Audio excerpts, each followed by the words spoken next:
Greetings, Uncle Justin Nebneb, Uncle Ma'at, Emotep. Welcome to another HAPI Talks. I am Akmarit Nefraku, your host for this evening. I've had a purposeful pleasure of being a co-producer on this film, HAPI, and I am, just ecstatic and so excited to be here with these panelists this evening. Me and my husband are, who is Robert Gay, the director of the director of photography of HAPI Films. Together we are Tahuti Films. So we have some trailblazers, vanguard, shift changers in the house this evening. Allow me to introduce our esteemed guest, Master Gano Grills, Mfundishi Jhutyms, which will be on shortly, and Chief Oluwole Ifakunle. Ashe. So we are here to discuss being spiritually connected and using the power of our altar to help and heal and protect. Okay, if you haven't done so already, I want to remind our audience to please follow us on YouTube and Instagram. Visit our website at www.hapifilm.com to sign up for updates. Okay, so I just want to ask each guest who's here with us right now, this moment, to introduce yourselves and give us a little bit about your contribution to our community. Chief? You can start, Master or Chief. Baba, go ahead. Gray hairs go first. Okay, well, I am Master Gano Grills, and I am an avatar for Tahuti. Some people say Lord Thoth, some people say Jhuty. There are many different names that he is known by. And my contribution to the world is raising the consciousness level of the planet and empowering enlightenment, expansion, and enrichment in everything and anything in between. Ashe. And that's what we provide for the world. Ashe. Ashe. Give thanks. Give thanks, yes. So I'm Oluwole Ifakunle Adetutu Irankolo Day. Manyansa, my name continues on. I am part of the Yoruba tradition, and for over 30 years I've initiated to the level of Ifa, and I'm initiated also to Obatala, Shango, and I have in several different houses of Palo. I've been initiated to the Egungun Society in Ibadan, which I'm the head of here in New York and also in New Jersey, in which we're Egbe Parapo. My shrine here in Harlem is called Ile Omo Opwe, that we are the children of the palm tree. We offer shade and comfort, and for those who are looking for solace to be able to continue to move on their spiritual journey, we provide them with the service of divination, consultation, teaching classes. We give them education, and really for the purpose of really all aspects of human, we both physical as well as spiritual, as well as, I do consultations, evocations, casting out demons sometimes. It's just amazing what we have to do, but we do whatever we have to do to make sure that our community and our people are well. And that's really what it's about. Using the facility of action, as well as ancient African arts and crafts and thoughts, to be able to propel our society forward. And so, it is both public health and using clinical training and using things that are supporting the vast type of things. But predominantly, I work as a diviner. I'm also an avid chess player, so if you come into Harlem and you want to deal with a master, come and deal with me. I'm coming to see you. Ooh, sign me up. I'm going to see you, Baba. Yeah, come on. Right. Bring your A game. That's right. I will. Yes. Okay. Yeah. All right. So I guess we will start with our questions for this evening. And if Mfundishi Jhutyms gets on, then we'll circle back and ask him some questions as well. So I want to start with Master Gano Grills. How can we be more spiritually connected and protect ourselves during this COVID-19 pandemic? That's a great question. And one of the things that I would say right now, I can't answer that question without highlighting the fact that everybody is being pressured right now. This is a very, very difficult time. And people are trapped in their homes. People are quarantined, and abuse is on the rise, alcohol abuse, abuse of all kinds of things that are helping to ease the pain. So it is imperative for everyone to have not only a connection with their own divinity, but a lot of people are not even aware of where to begin when it comes to that. And one of the things that I would say, in my humble opinion, based upon the things that I know, is that it's really empirical that you must have a connection with your ancestors. The ancestors are very complicit in helping to shield us, because right now, to give you an example, it doesn't matter how much money you have. You can be a billionaire, but you're still in the same vicinity of this pandemic of fear that the world is under at the moment. So the one thing that is very, very helpful is to have a connection with the ancestors for a myriad of reasons. But one of the things that I would say, they're very judicious about applying and helping to ease some of the suffering by virtue of your cognitive connection to them. And they are also able to see into your future and your not so distant future and alert you to things that you can take advantage of.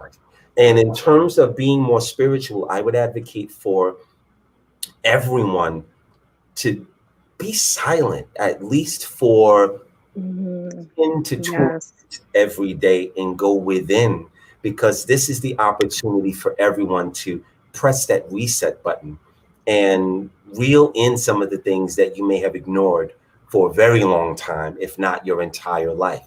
This is a very clear opportunity for everyone to go within and kind of deal with some of those things that have not been prior addressed by you. And you are the only one that has the mandate to do that. So that's just starting off. That's just an appetizer. And I'll let the other beloveds. How are you, Mfundishi? Good to see you, Kate.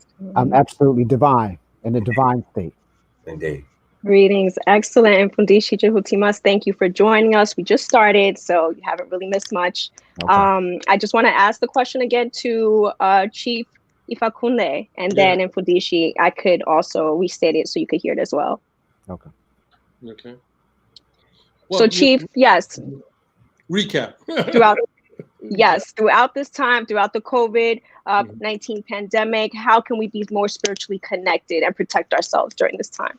Well, I love what Sri Master Gano Grills talked about, and just in terms of really connecting us with the ancestors. Of course, the ancestors are our way of facilitating us to move forward and to connect with God.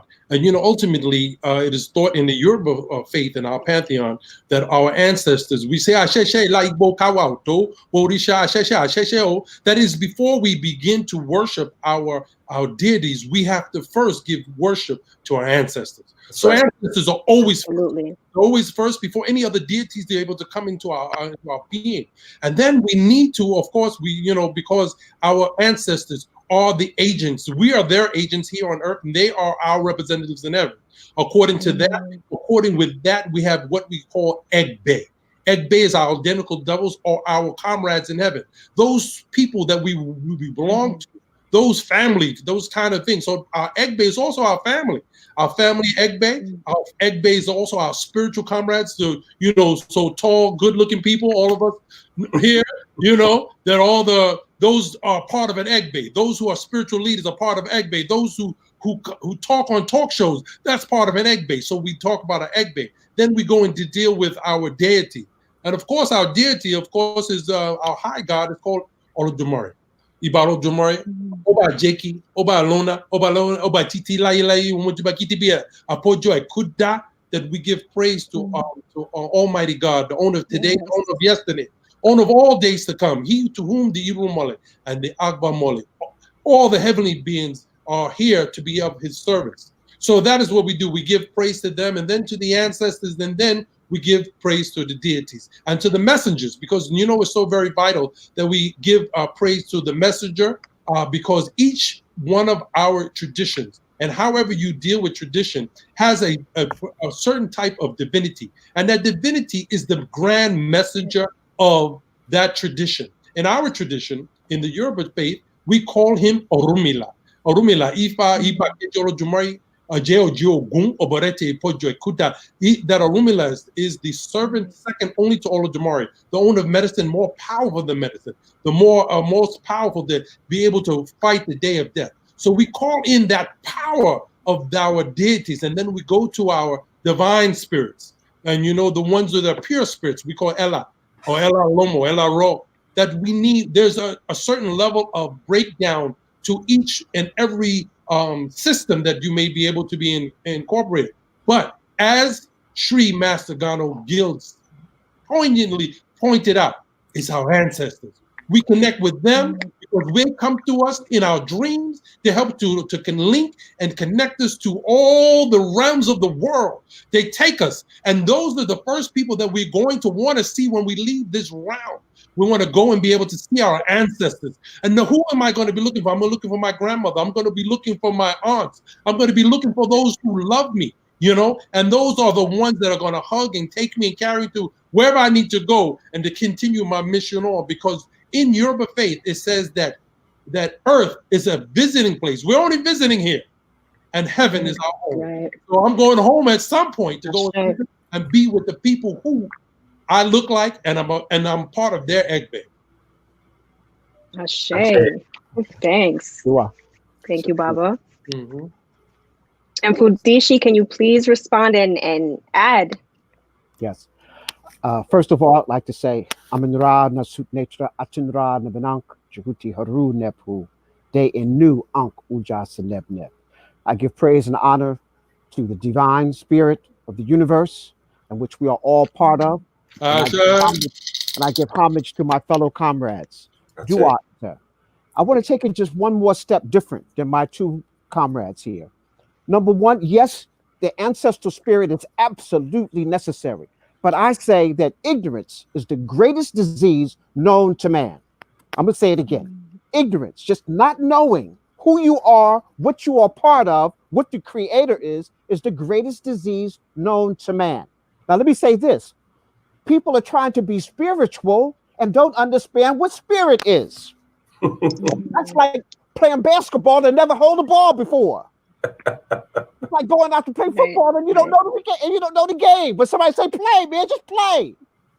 We tell people just meditate, get into the divine. And they don't even understand the essence of what it's all about. So I want to start out. I take from my book, Spiritual Warriors Are Healers, and I go to chapter 4, and it talks about what is spirit. Spirit is consciousness. Spirit is the consciousness of the creator. The creator is the energy that is the all. Everything is part of this one consciousness. Now, this one consciousness manifests itself in many different ways. And now, so we need to understand what are the different ways that it manifests itself. You see, if we just follow the ancestors, now, my brothers, I hope y'all not angry, but sometimes the ancestors could be wrong. And so I want to know, what did the ancestors know who created this system? They understood divine law. They understood Ma'at.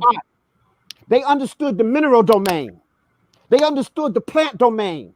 They understood the animal domain.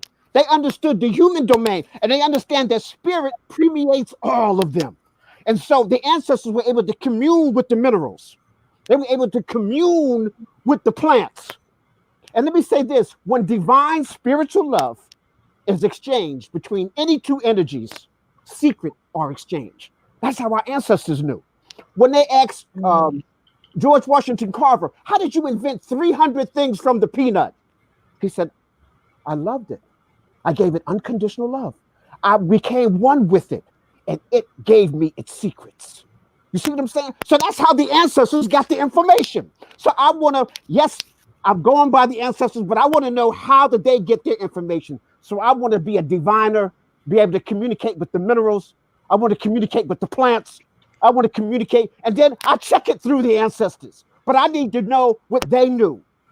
And so people are trying to be spiritual, and you understand that the plants have a spirit. The minerals, the crystals, the stones, they got a spirit. How did our ancestors know that I'm wearing a quartz crystal here for clarity and thought? How did our ancestors know that? You see, I don't want to play the game, oh, the ancestors just said so. Oh, no. The ancestors knew it because these crystals give off a energy. Can I tap into that divine energy? So my people in the audience, you need to understand that spirit is consciousness. There's a human conscious spirit, and we call it that. And there's 9 attributes. And I'm sure today I'm not going to go through all 9, but I will at another point here. But I want to talk about there's like 9 attributes of the soul spirit. And again, they are outlined clearly in my book, Spiritual Warriors and Healers. And we need to know, like you have the Ka, which is the divine spirit. You have the Ba, which is the soul. You see, the spirit knows all because the spirit is the one. So people are tapping, oh yes, the divine, the many names for the creator, but you don't know its many manifestations. And so there we go. The Ba is the soul. See, the soul is searching. The soul is the one on the mission, not the spirit. The spirit is giving you the answers. So when you're meditating, you're not meditating to your soul or the aspects of the soul. You're meditating to the one, the divine, in which the soul is speaking also. You have the Ka, it goes through the Kat, the Ka, the Kabit, the Sahu, and then the Akut. Eventually, you want to get to the Rin, which is the name. And so I'll go into detail later on all of them. But again, people, you learn how to become spiritual by being in touch with the spirit. And that's the spirit of the universe through all of its domains. Amen Ma'at. Amen Ma'at. Absolutely. Thank you, Mfundishi, for that. I have to agree with all my elders on this panel today. I know with Shri, Master Gano Grills, I heard you when you said to just disconnect from the phone. I've been disconnecting from my phone for the past 2 weeks. It's been like collecting dust in some corner.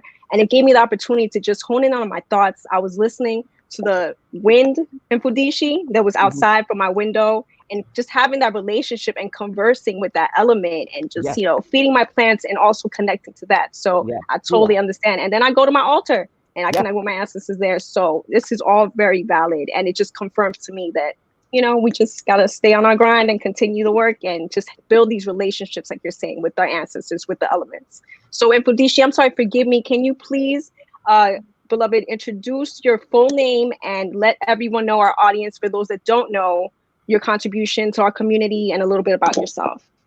Okay. Well, my name Mfundishi Jhutyms Ka in Haru Hassan Kamal Salim. Mfundishi means great spiritual grandmaster. I'm a grandmaster also in Kupagani Ngumi, Aha Kemet, the ancient African Manchu combat art. And I've been involved in that art. I've been teaching for over 50 years, the Manchu art, the combat art.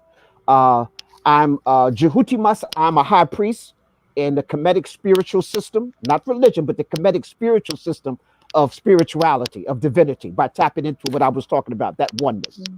I'm a professor of African history, specializing in ancient Kemet. I also teach the Medu Neter, the ancient language. You see, it is important for us. I was just writing to somebody today who were somebody in South Africa and in Tanzania. And I was saying, when you learn to read the Medu Neter, you're not taking anybody else's word for it. I'm actually going to the source. When I'm reading the glyphs off the wall, it's like my ancestors are talking directly to me. I don't have an intermediator. I don't have to go by what the university professor said.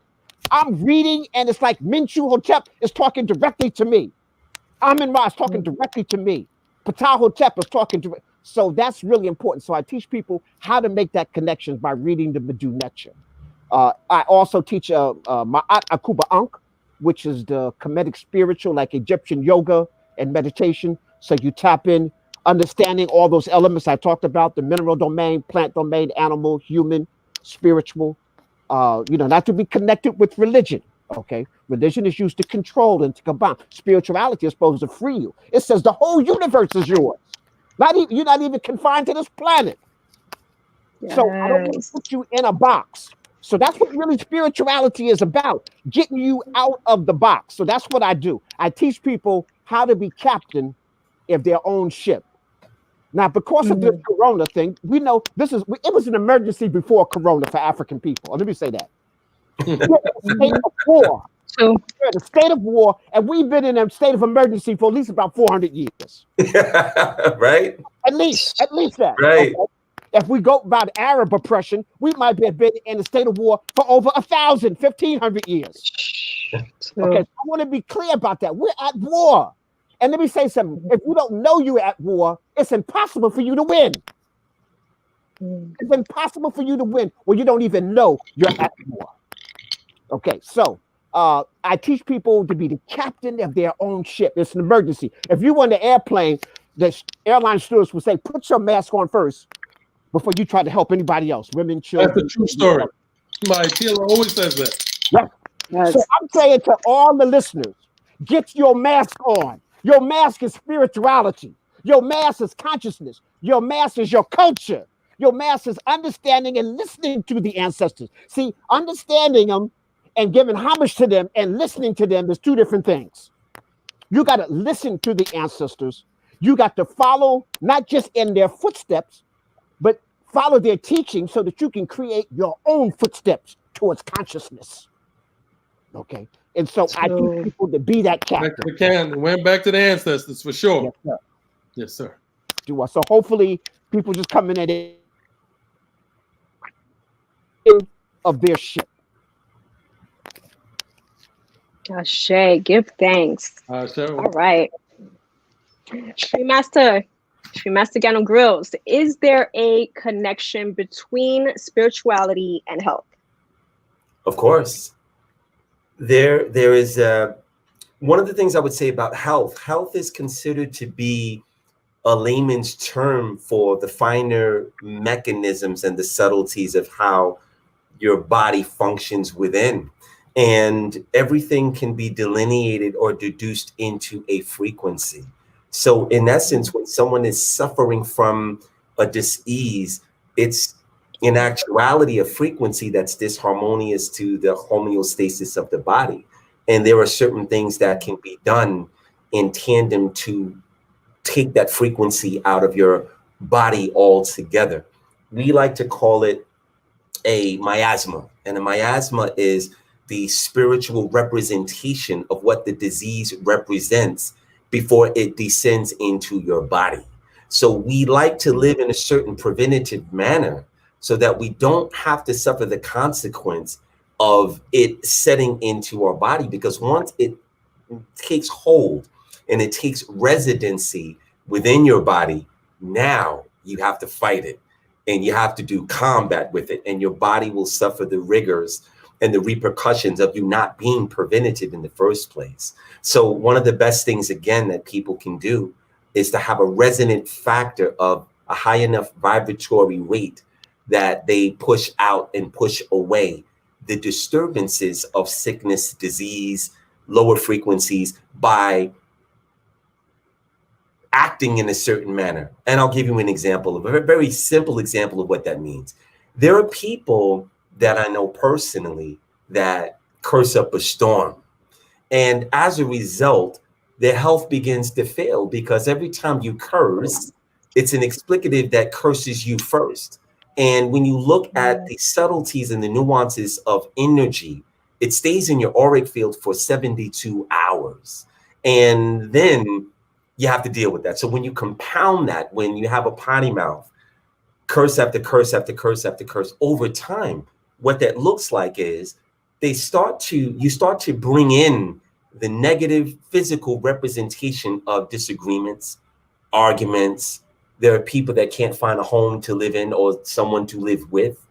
People can't have gainful employment. They can't get their businesses off the ground. They can't get a simple idea that is a gift from the spiritual world, from in here to out there, because the very lyrical operating system of how they communicate with themselves and then the world is faltered through the mechanism of cursing or profanity. And that's a very simple example of what that means and what that can do about your life. I haven't even gotten into all of the other things about thoughts and how you treat other people, how you Some people steal things. Some people don't think it's even stealing, but they've convinced themselves that, well, nobody's here.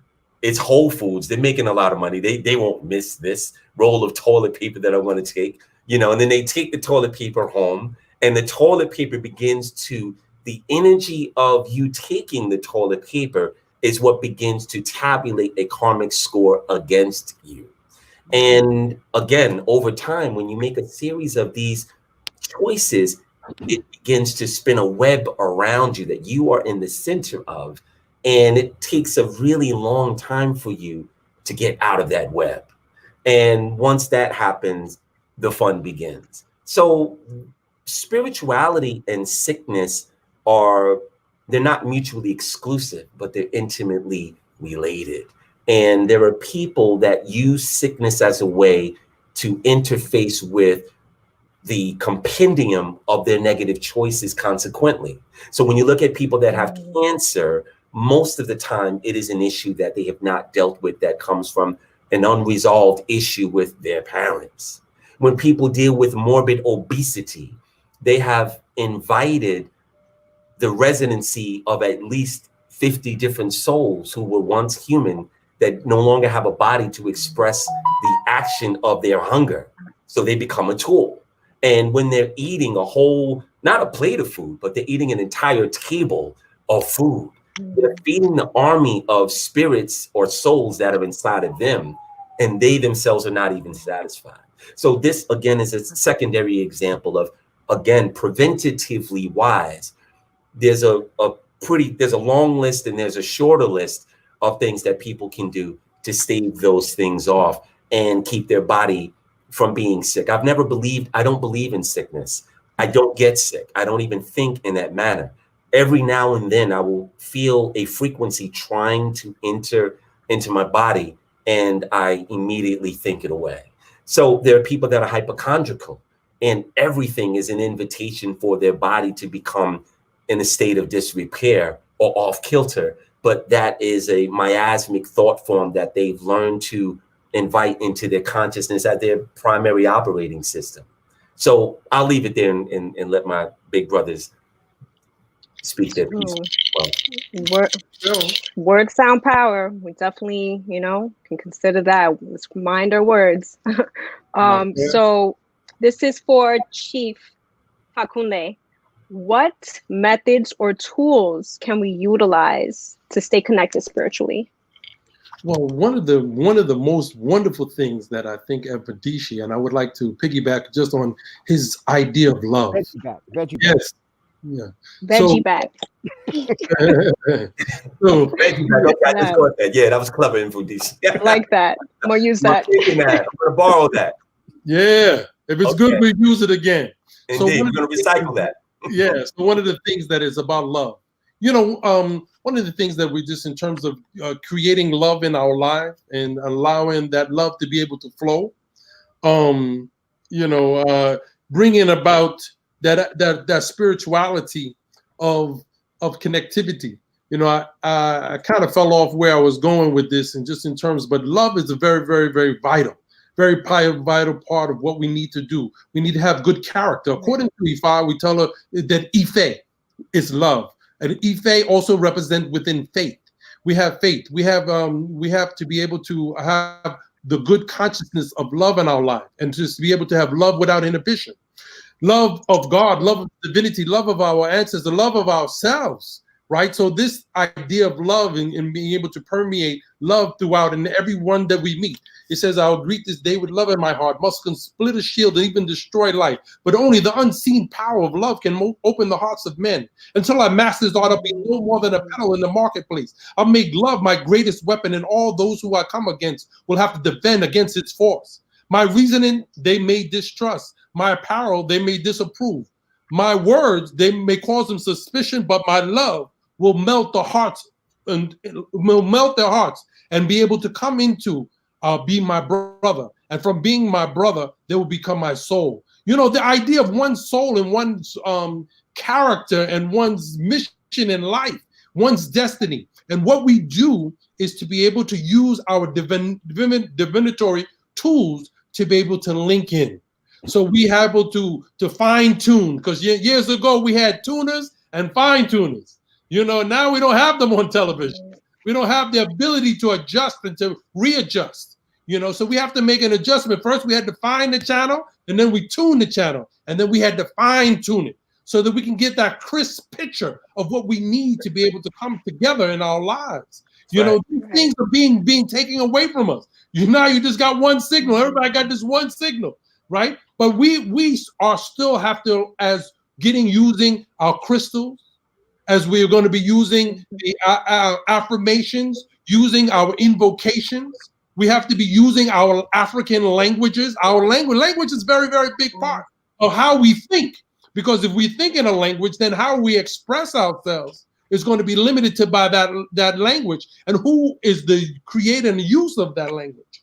And so, we want to be able to have good habits. One of the things that coronavirus taught us during this time is about good habits. Making sure you come in and wash your hands. Make sure, that you got to take those dirty clothes off that you just came out of the street in. Sometimes we have to go back to some of the basics that we were taught as children. Before you sat down at the table, mama said, "Did you wash your hands, boy? Get over there and go wash your hands." Right. You rubbing your face, touching your eyes, touching your ears. Where are those germs, right? But it's the same thing. Like we have weeds in our life. Weeds grow up automatically. You don't have to plant weeds. They come up in places in our lives. If you plant a garden, the first thing you're going to have to unweed the things that you don't want to be growing, because they're going to come automatically and pop in there and be able to interfere the structure and hold and cramp. Or you have the parasitical plants that'll come in and squeeze it out. So what are you going to do? You have to maintain certain level of attention. You have to put love in everything that you do. You have to give it attention. You have to make sure to keep it weeded out. You have to, you have these things that are keeping and maintaining good habits, and maintaining good character. Just like a professor just said, Sri talked about, you've got a bad habit of just touching other people's stuff and bringing it home, and the effects of that on your soul, and it leaves a mark, an indelible mark.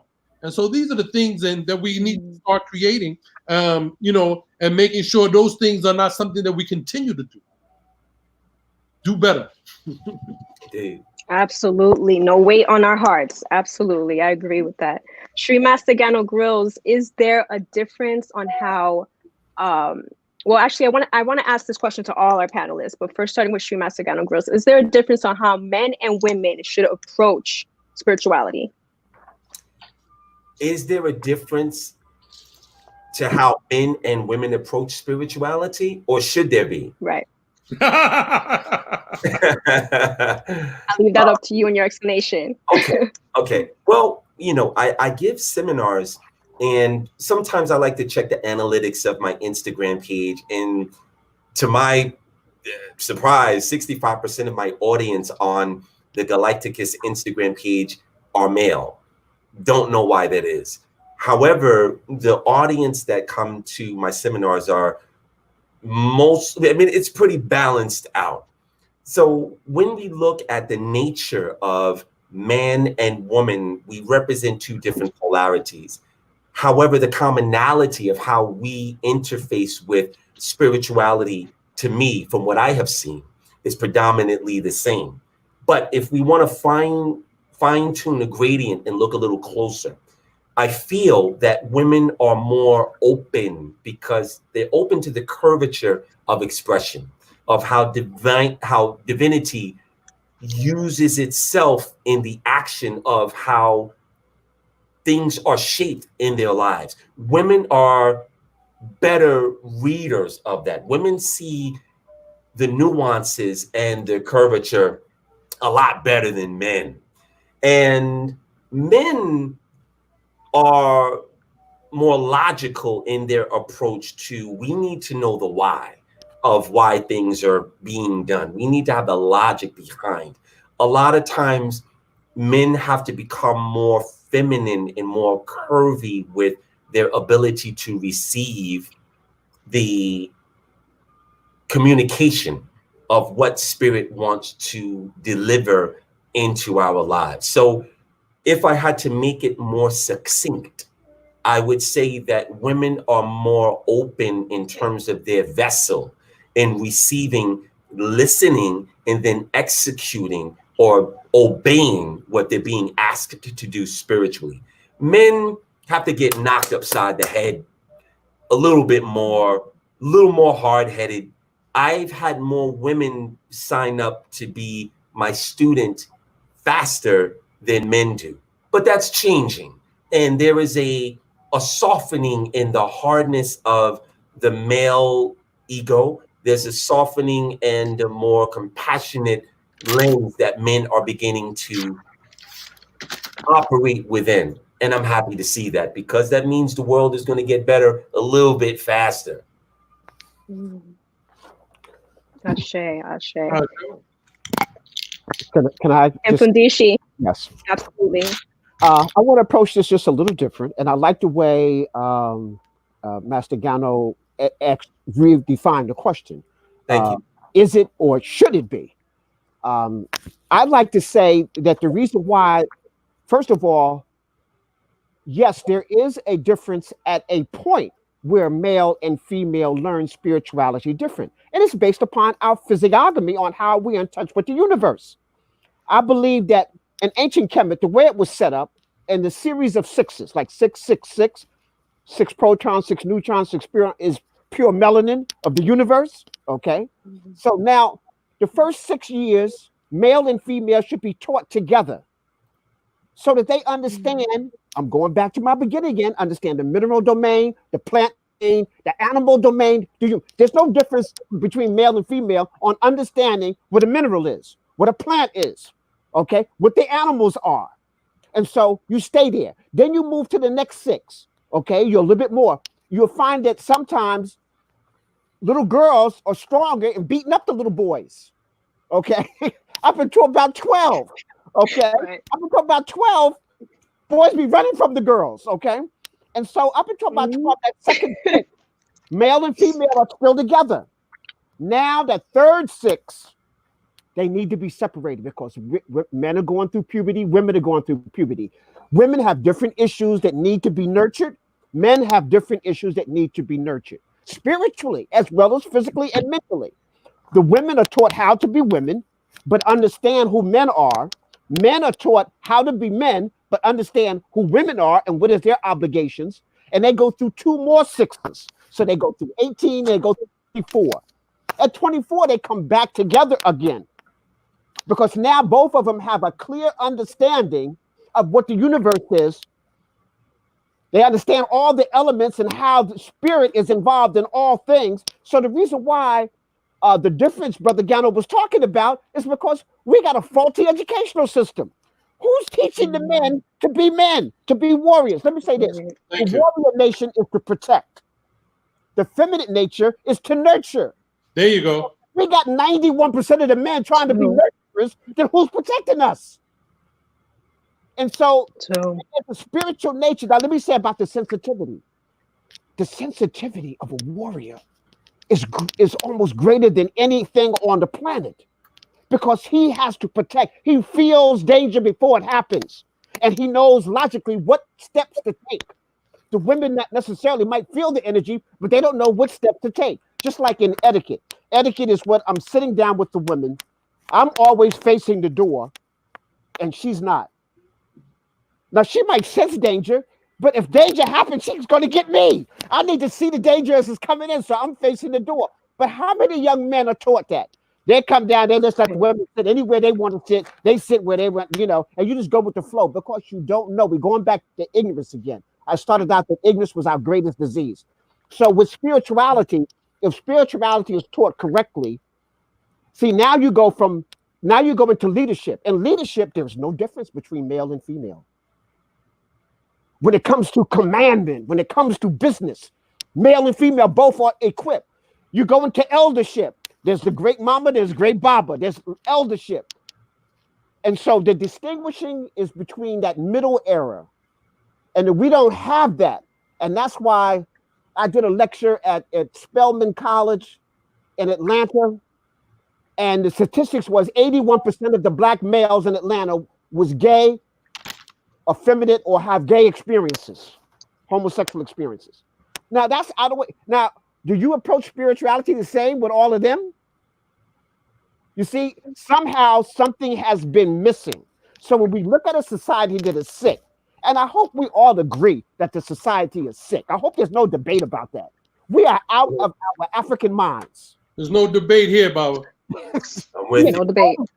Out. And so when Gano was talking about the health issue, right, if your vibration, we got so-called spiritual people operating on a very low vibration, cuss words coming out their mouth and all that, but they're supposed to be spiritual teachers.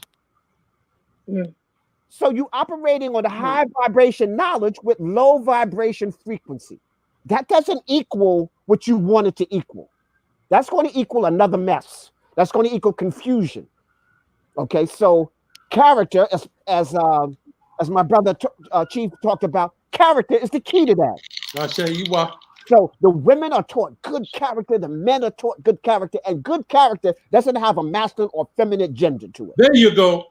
Okay. Okay, so I understand that. So as you move into those stages all the way to eldership, then you got real elders who are ready to take their place in the society. Do I? I need to, Chief, if I may, I want to just add one little kernel to what Mfundishi was saying. I personally get annoyed when I see men walking down the block with, I don't care if it's your mother, your daughter, your cousin, if she's a woman, and for everyone listening to this, please stop allowing the woman to walk on the curbside and you walk in the inside. I personally take it upon myself to take, brother, let me tell you something for a minute. And I'll just say, listen, man, woman is supposed to be on the inside. You're on the outside. It's a very poor account of you not knowing chivalry and how to be a man when a woman's doing that. And I get very annoyed when I see that. And I want all of you guys to start correcting that. And when you see that, pull a brother to the side and let them know that they're not doing it the right way and it looks bad. And we could, that's just one of the little things that make a report about us as a people when we lack in that particular area. But thank you, Chief. I wanted to just get that off. Yeah. You know, one of the things educational piece we were talking about. Approaching spirituality, men and women approaching spirituality, as you just was hearing, you know, the idea of gender neutral, gender specific, unspecific, who knows what goes, where anybody goes, everything goes. That is not from the frame of reference from our African past. You know, it's very, very, very simple. You know, there are some certain rules of thought for men and for women. You know, right now, everything's a happy meal. Everybody wants to run in there and get a happy meal. Whatever makes you happy. Wrong. That's not from the frame of reference which we are dealing with. This is why rites of passage are so very vital. Let me say it again. Rites of passage. What are you supposed to do? You have roles, you have position, you have things you're supposed to do. Who are you? What are you? Who do you come for? My son has been told from a very young child who he is. What does his name mean? Why both of my sons? What are your names? Your name is brilliant. Your name is born to wear king. Your name means from whose you come from. And what are we expecting? We're expecting you to be a protector. We're expecting you to be a warrior. We're expecting you to beat the drum, the sound if something is coming, to be stand up about something, be about something. Otherwise, you'll fall for anything. Right. So what's happening is that we now have this sense of anything goes, anything we want. What do you like? You know, now young girls are trying to figure out whether they're gay, whether they're straight, whether they're bi, whether they're neutral or neutral gender, something gender. I'm so confused just to understand but there are gender issues, right? So we're talking about there are certain things that men do. In the Yoruba philosophy, there's a society called Oro. Oro is a society of men that bring order and sense. Oro is a divinity, which is the big brother of Egungun, another society which is predominantly dominated by men. Now, it was at a time, according to the Odus of Ifa, that tell us that the women were in control of the Egungun society, and they were taking it because they were misusing the power. Women, according to Ifa, in the Odu of Otura Ogbe Lara, Ifa says that he wanted to know the secret of the world. He wanted to know the mysteries of how the mysteries of everything in the world exist. And he had to do a ritual and go into the woods and carry this ritual and set it there in the middle of the night and wait for the mother of the great mother of the world, because this mother, this world is a feminine world. This world is nurtured by the great water and all the great waters of all the waters, as far as I'm concerned, even though in certain Ghanaian thought, there are some waters that have a male manifestation, but for the most part, they all are female. And so the nurture and Mother Earth is dear Mother Earth. The one who combs her hair with a rake, may you never swallow us up. So that's a female. I'm not trying to say that it can't be a male divinity. Babaluaye is a male divinity of the earth. But who is the major divinity of the earth? We call her the Great Mother. We call her Nami Ajibala. Who do we call her? We call her because she's a nurturer. She takes in. Shango is a male divinity. He comes from out of the sky. He brings down his thunder and his lightning. He brings down the thing that be able to against the mortar. What is that? He's the perfect man. It's a man who he doesn't. And then they say that he's so masculine that he can wear feminine. He wears cornrows that go in his back, and he wears a skirt. But there's no question about whether he's wearing what is his definition. He is a male. And so there are certain roles and strict understanding of what men should do and what women should do many years ago. And so what ends up happening, there has been this whole down pushing of women over the Eurocentric ideas, which is not an African frame. We always had goddesses. We always had to revere our goddesses. We always had to nurture and give reverence to the goddess. But the God has a very, very important, vital place too. And so when there is always this idea of balance, and so when you look at Ma Parli, and when you go into the ancient, and you look in the divinities which are above and below, and that they come together to bring about this harmony, and that there's a double helix when we're talking about the Kundalini. Right? Tell them, girl. So when we're talking about this energy that's going back and forth, there's something which has to be harmonized. If there's no men, there's no women. If there's no women, there's no men. And so we need both, and both have their place in spirituality. What are they going to do spiritually? There are certain things that women do unquestionably better than men. But there are certain things that men is their job and they do. And they are taught by the other men, the older men, to what's your role and what's your position? Why are you here in the world? What is your position? What is your role? You're going to stand on the outside of this curb? Yes, that's important. But there's so many other things that are just as important. And that's why rites of passage. That's why when a child becomes of age, then they need to go and be separated from the community to be schooled on what is your position and what is your responsibility to us as a people. What is your responsibility? You can't be going around doing this whatever. I can just be Is that right? No, it's not right. Because how are we going to progress as a community? How are we going to progress as a nation? How are we going to move forward if everybody can just do whatever? You understand?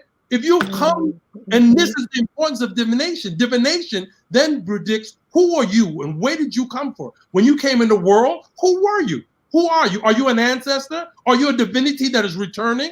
People are walking around divinities and then they don't know what they are. They're saying that they're crazy, that they're acting crazy, or they're not connected, and they're having itches, and the people are being touched. They're hearing voices. And so now how do we deal with that? Our community needs to know how to come in. These three men that are here are answers to some of those questions. Where should you be going? How do you nurture these things which are unbalances? Because that's really what it is imbalance. And that's what a disease is, an imbalance. When you have homeostasis, you don't have disease. When you have an equal, if you don't want your body to be too acid and you don't want your body to be too alkaline, Too much alkaline can destroy the body. People are drinking alkaline water, thinking that's going to be the healing source of what it is. But too much alkaline is just as bad. Too much acid. So you need to have this between the two. What are we going to do to bring things back into balance? Because they are extremely sick. Sickness, disease is out of balance. And gender-specific roles and position in spirituality. Women want to do everything the men do, and the men think that they can be a woman. And there's never going to be correct. Ashe, ashe. All right. Powerful. Okay, so moving on to Chief. I want you to go ahead and answer this question for me. How can we better protect and heal ourselves spiritually during a time like now, like COVID-19? Yeah, so mentally. Again, I know you answered this similarly. Yeah, so we're going to be dealing with how do we deal with this? It's going to be using love. We're going to still use love. We're still going to use our common sense and our common denominations, using some of the ancient practices of getting back with our herbal remedies and our solutions, being able to steam ourselves and be able to heal ourselves. We need vitality and strength, which is going to be exercise.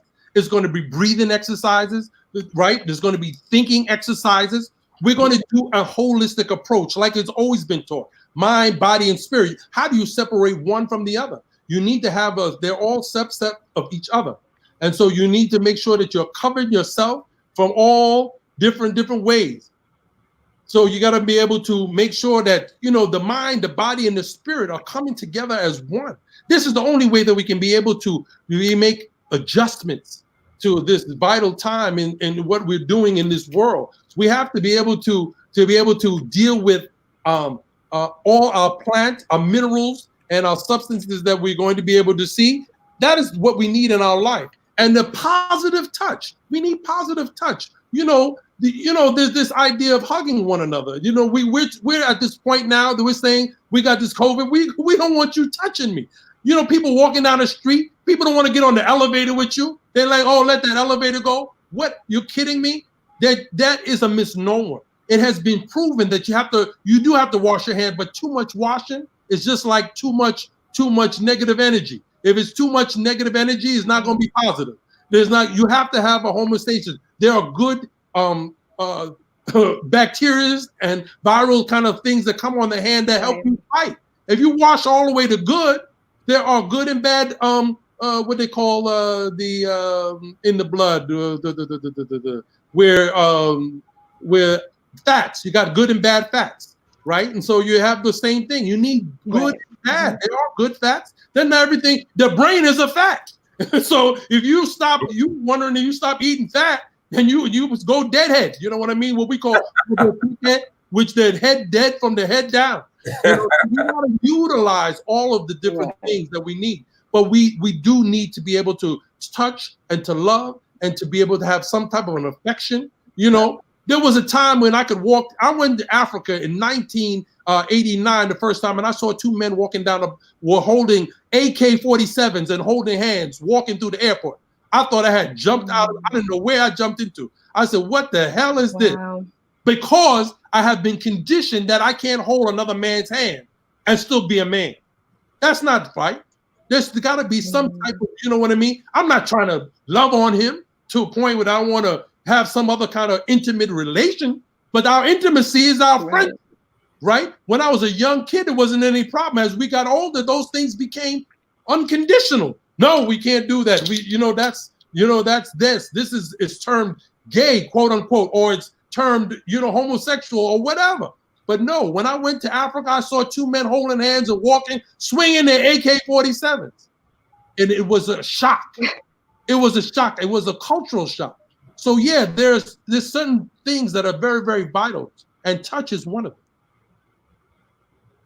Absolutely. Thank you, Chief, for that. And just to veggie back on what you said about the nutritional aspect of it, if there was ever a time to make adjustments, it's now. Spirulina and chlorella in your smoothie goes a long way. So Yes, and that could also dandelion, help us to dandelion heal. root right during this time. Dandelion is dandelion root Absolutely. as well as the leaf is very vital. My grandmother used to make dandelion wine. And dandelion, Wow.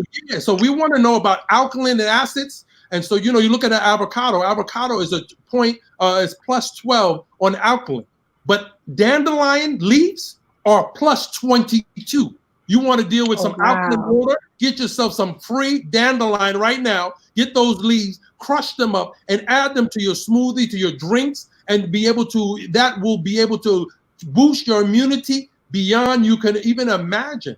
And again, like I said, too much of anything is not going to be good. But to be able to balance yourself, you definitely need a combination of where the body acts as an acid, but it works better in an alkaline base. And so that's the facts. Give thanks. Give thanks. Okay, moving on. Shri Master Gano Grills. How does the positioning or the positions of celestial objects, the sun, the moon, the stars, how can they impact us spiritually? Well, there was an impact on everything that is above us. And just if you look at the moon specifically, the moon affects the tides of the water, which is predominantly 80%, 75%, depending on who you talk to. And because we are also comprised of the same quotient, it's going to raise the buoyancy of our own inner fluidity. And this is the reason why if you speak to any policeman, they'll tell you that people, the ERs are filled. There's a lot more arrest during the full moon. But people who are spiritual and are in the know, they are pulling down some of the energy because those forces can be used to enhance magic during those times. So that is one small example of how the moon as a celestial object, a sub-celestial object, affects us on the planet because it is closest to us. If you look at the sun, one of the things that I've taught my students to do is how to make the sun blink. And when the sun blinks, it blinks a specific pattern to you. It's communicating with you in a way, and it is acknowledging you. So there's a seminar we do called the Golden Chariot. And I've given my students a paradosis that houses a certain kind of energy. And when they connect with the energy of the sun will begin to change its color. It'll change its size. We have footage of a football-sized sun. We have footage of a lot of my students, and the sun is doing this. It's blinking a certain Morse code to them. So the sun also is a prime generator of certain factors that work to evolve us along the line of evolution. But spiritually, when people are not taking in, or they don't know how to take in certain rays of the sun, they will miss the opportunity to evolve. So you have a lot of solar cultures on the planet that have completely winked out of this reality altogether. They're not here anymore. And they are in the interior of the sun, along with certain other gods that at one time walked the face of the planet. So what gives the sun a lot of its brilliance and effulgence and its ability to be the father to our solar system is the presence of certain of the citizens that dwell within it. And I don't need to go off into the planets because that's just one-on-one. Staying with the sun and the moon also, and knowing how to interface properly with it to get the most out of it can change your life in a few short cycles if you know what you're doing. Give thanks. Okay. And Mfundishi Jhutyms, similar question. How can we use the positioning of these celestial bodies to support our spiritual growth? Okay. Dua, Master Gano, that was excellent. If I can just, because I don't want to repeat some of the exact same thing. The moon is the closest, and it said it controls our emotions. It controls the fluid within our body. And so we know that we start certain things during a new moon. We know that we complete doing things during the last quarter and the full moon. We have a full moon ritual. We put our crystals out during the full moon so they can gather that energy. We know that we do full moon meditations. We know that quarter moon, we do certain things like the different 4 times of the year, the 2 solstices and the 2 equinoxes. We're in line with the sun. So the moon has a energy that we've always utilized.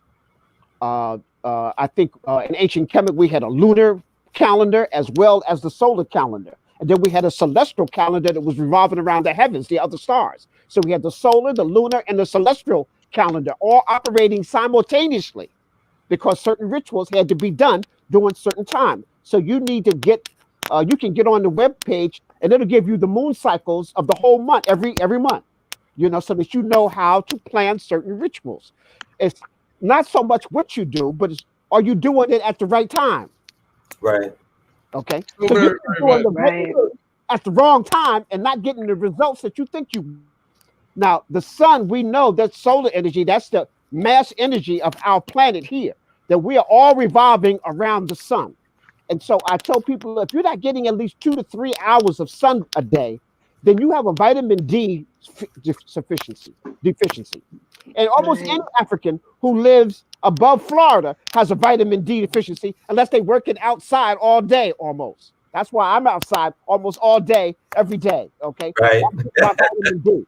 And vitamin D is not a vitamin, it's a hormone. You can't go to the store and buy some vitamin D. All you're doing is buying some expensive pee. Excuse the expression. That's what you get ready to do. Right. You got to get out in the sun. That's the only real source of total vitamin D. Vitamin D can be found in certain plants and certain fruits and certain like that, but you got to get vitamin D from the sun. So, so that's, and then we also do sun gazing. We do it sunrise, sunset. And so it's like that. You feel this energy of the sun and it talks to you. It's not looking directly at the sun. It's looking slightly above the sun. And you're pulling this rays into your eyes, into a melanin dominant eye. Now, I have to admit, if you don't have melanin dominant eyes, I don't advise that. If you got blue, green, gray, and some other freaky colors, that's not melanin. It's not melanin. No, I mean, it's okay if you got those color eyes. I'm not hating on people who don't have brown dominant eyes, but your eyes are not melanin dominated. Don't try to go do no sun gazing. You know, the reason why sunglasses was developed is because people who have other color eyes can get sunburn, and just like you get your skin sunburn, they get their eyes scorched and burnt from the sun. So they need to have that. We got brothers now walking around with sunglasses all day long. No, the eyes take in the most amount of vitamin D. So if you got some dark sunglasses on trying to be Stevie Wonder, you blocking your vitamin D. You cool, but you blocking your vitamin D. Okay, so open up. Now let me just say this here. In ancient Kemet, in order to get a good reading of who a person was, they used something called the 7 heavenly bodies. So number 1 is your Ra sign. Number 2, Ea, the moon. So we talked about those 2. Then number 3, we need to go to Mercury, Jhuty. That's Mercury was controlled by Jhuty. That's your intellect. That lets me know how you take in energy. Then we went to Mars. Mars was the red planet. That's Set. How do you handle adversity? Set's not a bad guy. You want Set in your corner. Definitely. When the enemy has come, you need Set. I want Set with me on my right side all the time. In my book, you'll read that he's shoving his spear down the throat of a pep. And he says, I do this every day. And I am the only one to do it. And Haru and all the other bad boys are on the boat too. But Set is one there. Okay. So you need Set. Okay. Then we go to Jupiter, the largest planet. That's Amen, the unseen creator force. That lets us know sometimes other people can see your energy and you can't see it. Because Mars, we don't even, Jupiter, we don't even know what the surface looks like. It's controlled by clouds all around it. And there's storms and everything. So a lot of times we got storms in our life and we're crowded with a whole bunch of stuff and we can't see our real skills. Well, sometimes your parents do. Sometimes it's somebody that you love, they see it. It could be somebody that you don't even know. They see your potential and they let you know. And now you begin to manifest that. Right? Then there's Venus, Aset, the love planet. that deals with your feminine energy and how do you nurture love. Love of self, the creator. That's You right. show me that don't, if you don't love yourself, you don't love the creator. That's right. And you show me somebody who loves the creator and don't love themselves, and that's an oxymoron. Right. So you love the Love creator, your mother and your father. you love yourself, you love the creator. That's the first set of love. You want somebody else to love you and you don't love yourself. Right. You want somebody else to love you and you hate everything. No, that's, you know, that doesn't work like that. So I set so that Venus, that keeps you in contact with that. Then we have Saturn. Saturn is a star, and it's one of the most misunderstood planets because Saturn deals with the extremes. So, like Asar was extreme good, and his brother did him in, even though everybody tried to warn him. He was like, "Oh no, you just don't understand my brother. He just needs some more love.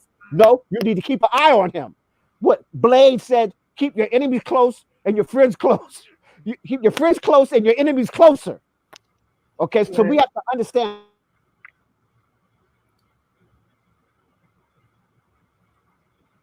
planets. Actually, there's not even 9. And Jupiter, not Jupiter, Pluto. Pluto was actually a moon of another planet that was pulled into the Earth's, the sun's atmosphere. Because you have 4 solid planets, then you have 4 gaseous planets, then you got Pluto. What's going on here? There's some inconsistencies here. Something happened different. But the 7 heavenly bodies, people pay attention to them. Pay attention to the 7 heavenly bodies because each one controls a different aspect of your personality. But I want to close by saying this on that, is that it's like when you're born, when you come out, each planet gives you a card, okay? You're going to be real talkative. Boom, you're going to be real quiet. Boom, you're going to be real spiritual. Boom, you're going to be real in touch with this. You're going to be a warrior. You're going to be. Now, you can look at these cards. Some people think that you got to go through life and you have to just take the hand you got dealt. I'm here to tell you, no, you don't. Who's the captain of your ship? You are. It's just like if you ever played spades or bid wish, you can say, here, take these 3 cards back. I'm tired of being stingy. Here, take these 3 cards back. You know,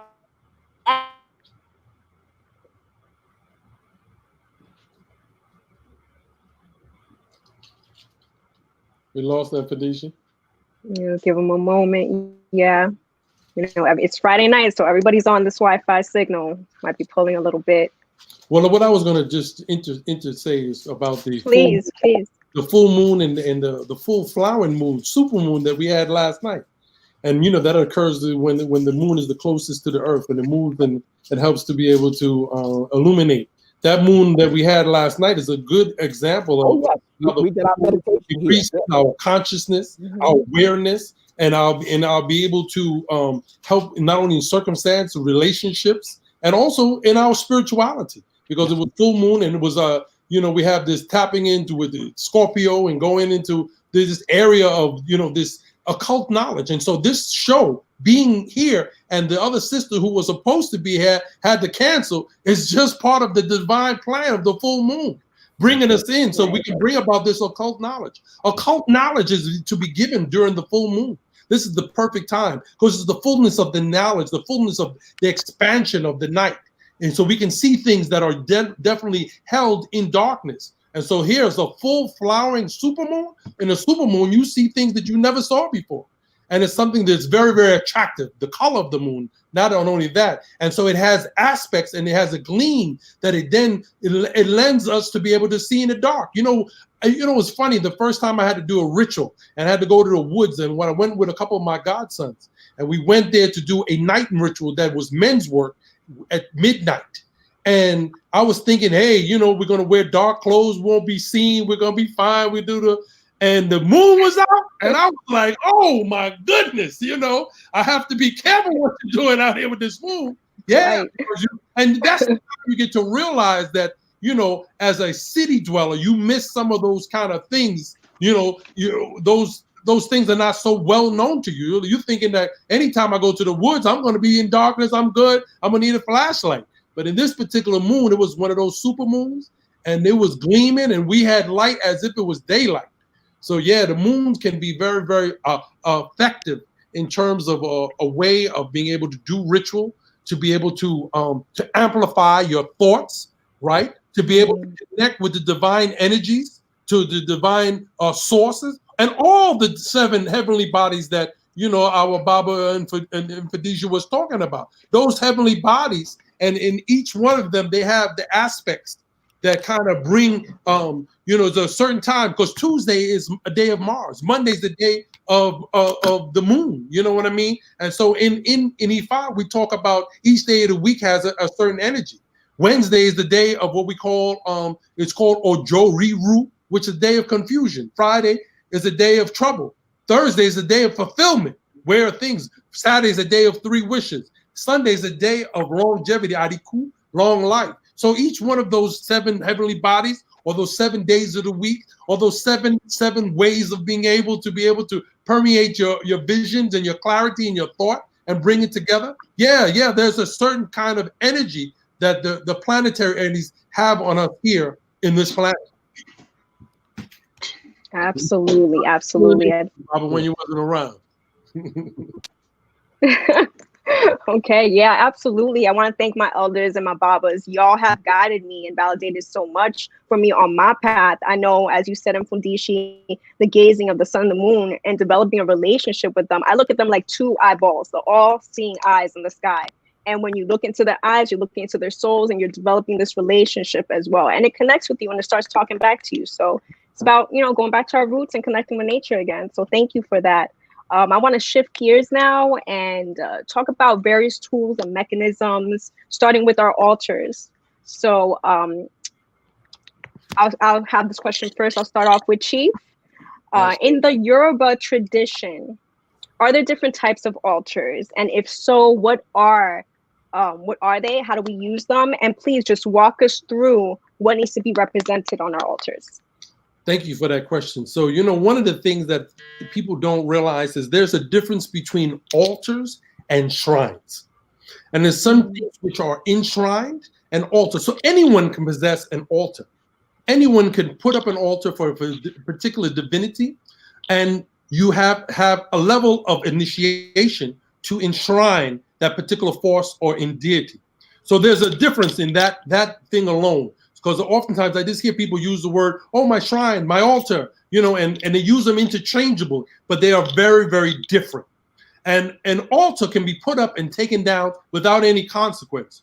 When a person has something enshrined, they have made a certain kind of commitment to that force. And that level of commitment is what an altar is versus a shrine. So in terms of basics, in terms of shrine or putting together shrine, shrines are going to be according to whatever divinity, whatever day, or whatever energy of the universe, the planetary energies that you're trying to seek and connect into with. If we're dealing with Venus, are we dealing with Oshun? Are we dealing with a Zuli Dontor? Are we dealing with a Zuli Frida? Are we talking about Set? Are we talking about Set? Are we talking about whoever? Are we talking about some of the Inkisi, some of the Meninkisis? How are we going to be doing? So one of the major things that goes on most altars and shrines is going to be water. But when we're talking about a shrine and altar for Ogun, water is not one of the principal things. Because if you put water on a divinity whose major item is iron, iron rusts. So you're putting water on a place where it's going to rust, you're going to weaken the metal. So that might not be where you want to put water on an altar for Ogun. But for Oshun, for Batala, for Yemonja, for Lokun, these divinities use and flow with water. So water is also to bring about clarity. There's a chant that says if we only want to talk to those who wash their face with water, those who bathe in water, who are able to use water, because those are only people that could be our friends. And it's the same way that you can inversely say the only people who can be my enemy is the one who don't use water. Well, of course, that's crazy, because we all use water, and water is so very vital. So we say, that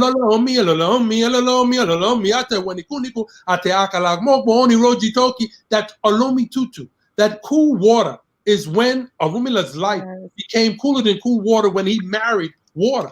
So there's a marriage, and marriage is very, very important to form this marriage with water and your altar and your shrine.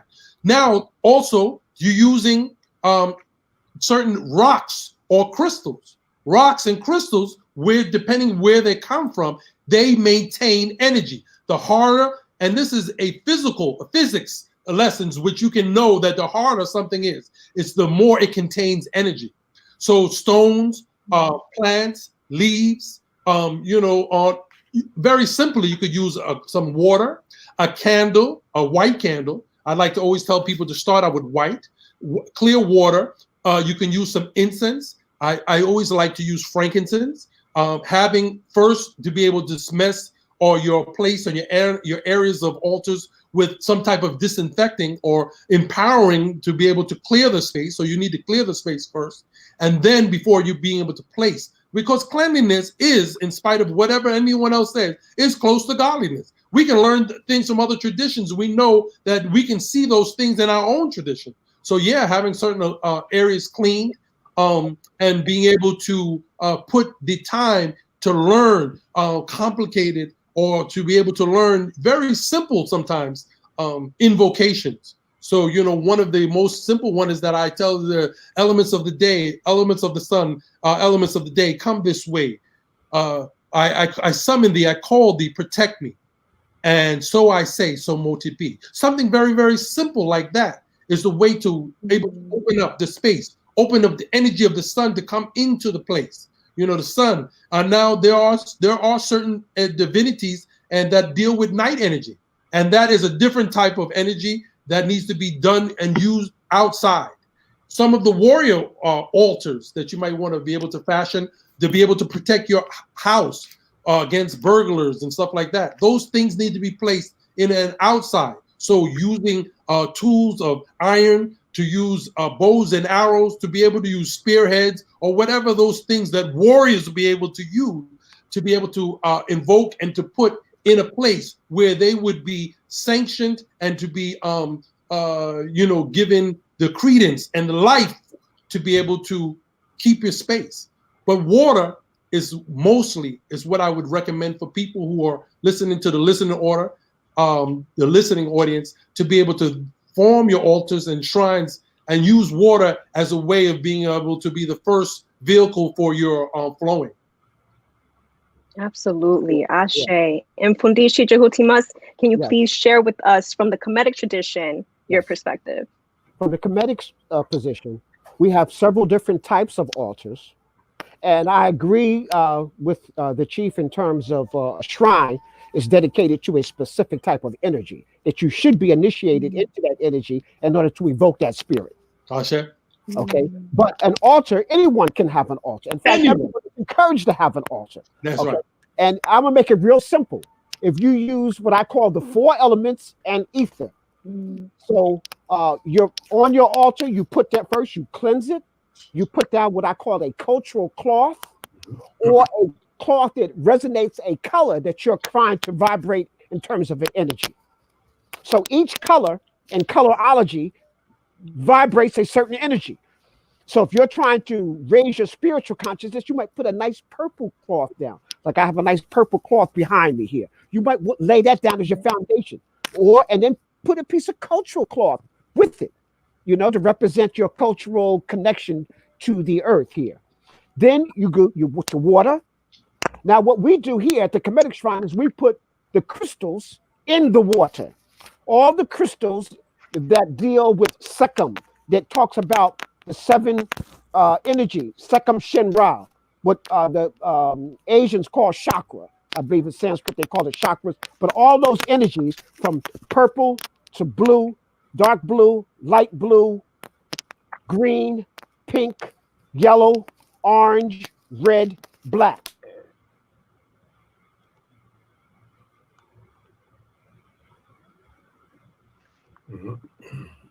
Okay, I think we're just going to let Mfundishi boot up again.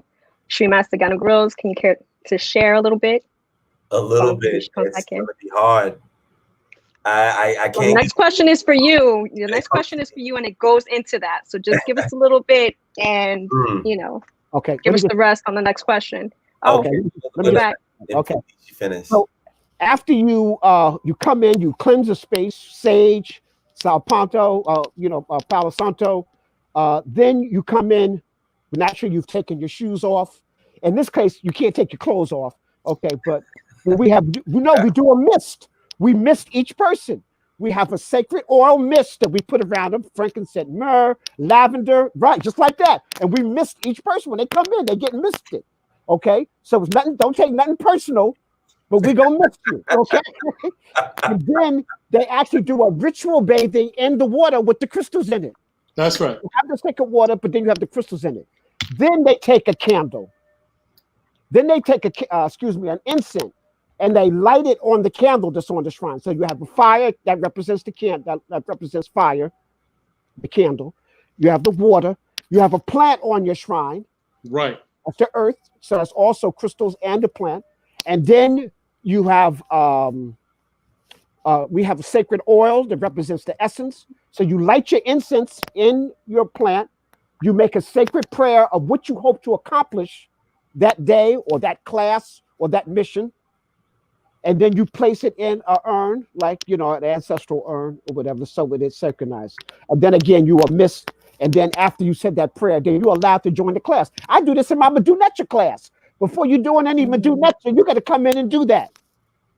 It has nothing to do that you're a Kemetic into the Kemetic spiritual system. This is just giving homage. So, but we make a separate, let me just make this statement. There's something we call an ancestral shrine. So the ancestral shrine or altar is not the same as your regular altar. You might have an altar for your family. You might have a personal altar, an altar for your business and prosperity.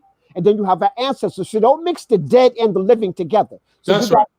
You got your son who's 17 and your grandpa and your ancestor who died 40 years ago on the same shrine. That doesn't work. So you need a separate altar just for the ancestor, and then an altar for the living. Like I have an altar for my children, an altar for me, family, an altar for the spiritual work, and then I have shrines for the indigenous. So from a Kemetic perspective, this is the way we kind of do that. Thank you. And Mfundishi, I did want you to elaborate on Seneca. You go to the temple walls, you go to Kemet. If you haven't gone to Kemet or ancient Egypt, you Google it. But it's such a prominent, carved figure on almost every temple that you go to. Right. So for example, I'm from the shrine of Jhuti Haru Nebhu. So we have on our altar, we have Jhuti on one side, and I have Haru on the other side, and then I have Ma'at behind them. So all three of them are on my mind because Jhuti represents articulate thought, speech, and understanding. Haru is higher consciousness, but he is the warrior. And then I have Ma'at, who Jhuti is married to, that represents that trinity. Okay, so I put them on there. And I want to say this too. Every time we do our prayers or we do it in terms of a trinity. So if I evoke Amen, I'll say a Najarak Amen, a Nuk Amen, a Najarak Mut, a Nuk Mut, a Najarak Kintu, a Nuk Kintu. So there's a trinity. So it's always this balance of male, female, and child. So that's always done when we've done that. But I want to make sure people understand that Haru, Aset, Asar, they are not gods. Ma'at are not goddesses. I know we use this word interchangeably, deities, gods. In the Kemetic world, they are Necharu. They are divine energies of the creator that manifests itself as an energy. So they're not somebody, like people are waiting for Jesus to come back. We're not waiting for Haru to come back because Haru is in you. He is spiritual. He is your higher consciousness. We're not waiting for Asar to get up out of the dead and come back because he's already resurrected himself through the ancestors. Each of the Necharu are principles and laws. The principle of air, and guess what? The principles and laws don't care whether you believe it or not. Does gravity care whether you believe it or not? It cares if you care. That's the way the Necharu are operating. Each Necharu are doing what one of the questions that was given is that, can the ancestors leave us? No. You are the one that forsaken the ancestors. The ancestors are in your DNA.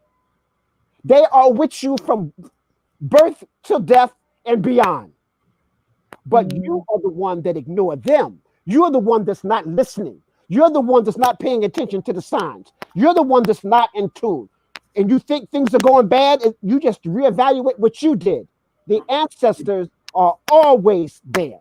Like I say, they're in your DNA. So you cannot, the ancestors never forsaken you. There's times where you don't hear them, you don't see them, or you're not listening to them, but they're always there. But please, the natural rule are principles, and so don't be scared of them. People like, oh man, oh no, that's some voodoo. And if they knew what voodoo was, they would be running towards it. Okay, but the natural rule are principles and laws that you need to embody, and you live through them, and they live through you. Okay, so when we say that we honor our ancestors by number one, speaking their name. So when I say Jhuti Haru, I'm speaking, I'm evoking that spirit. When I complete their incompleted works by doing what we're doing right here, we deify their completed works by following the spiritual system, and then we leave images and edifice of them be all over the place so our ancestors, so our children can see what they look like. That's extremely important. So the natural rule have a tremendous position to play. But I want people to know we're not waiting for them to come back. They're here already. They never left us. Ashe. All right. Ashe.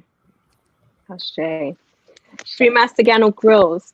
Should we honor family members or people we know personally on our altars? Should we honor, heroes, icons, or should it just be our family members? There are different kinds of altars, and as Chief elucidated earlier, it really depends upon the system that you are a part of that determines how you will interface and what kind of altar you will have. Let's start with that. When it comes to Galacticus, what I teach particularly, I teach and I'm teaching from over a very long period, because there was a time in my life where I lived on Liberty Avenue, and it was the worst apartment that I ever had. And I implored my ancestors to get me out of that predicament. So the altar has single-handedly, over a period of time, has elevated my life to the point where I no longer suffer from a lot of the disturbances and challenges that I had 10 years ago. Whereas when I look at a lot of my personal friends, they still have those same issues. So I have to give Ache to the ancestors for teaching me and showing me how to utilize the altar in the most profound way. And to answer your question, what I would teach is, again, no, you cannot have anyone that is alive on your altar. They don't belong there. They are not in the dua. They are not in the human afterlife. You can have a shrine for them. You can place them on the shrine. But when it comes to the egungun, it's only the ones that you are related to by blood.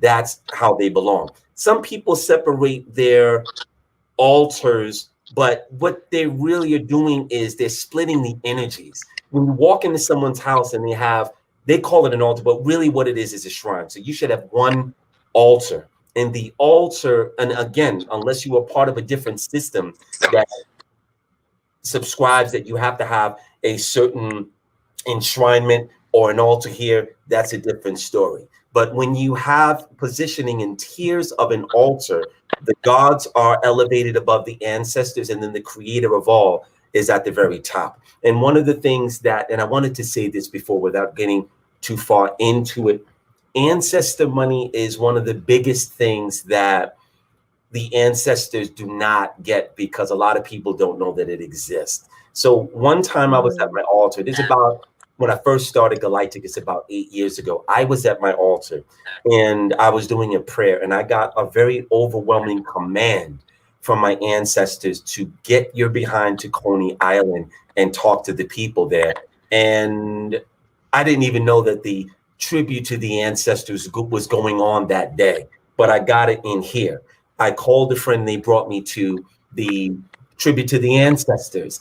And I reluctantly went up to the person who had the microphone and asked them if I could speak to the audience about just the command that I got. He gave me the microphone, and there's some video out there somewhere of me addressing the audience about how we need to put food on the altar and leave it there. We need to burn ancestor money because they're not content with only libation and fluid. It takes a lot more energy. And this is the reason why a lot of people are suffering, because they're not putting enough energy on their altar so the ancestors can reciprocate those energies back into the lives of people, because all they have is fig Newtons, candy, and the candle. It's not enough energy. We are a melanated people that have a lot of forces against us, and we can't really afford to be without the utility of all of the energy that comes directly through the altar.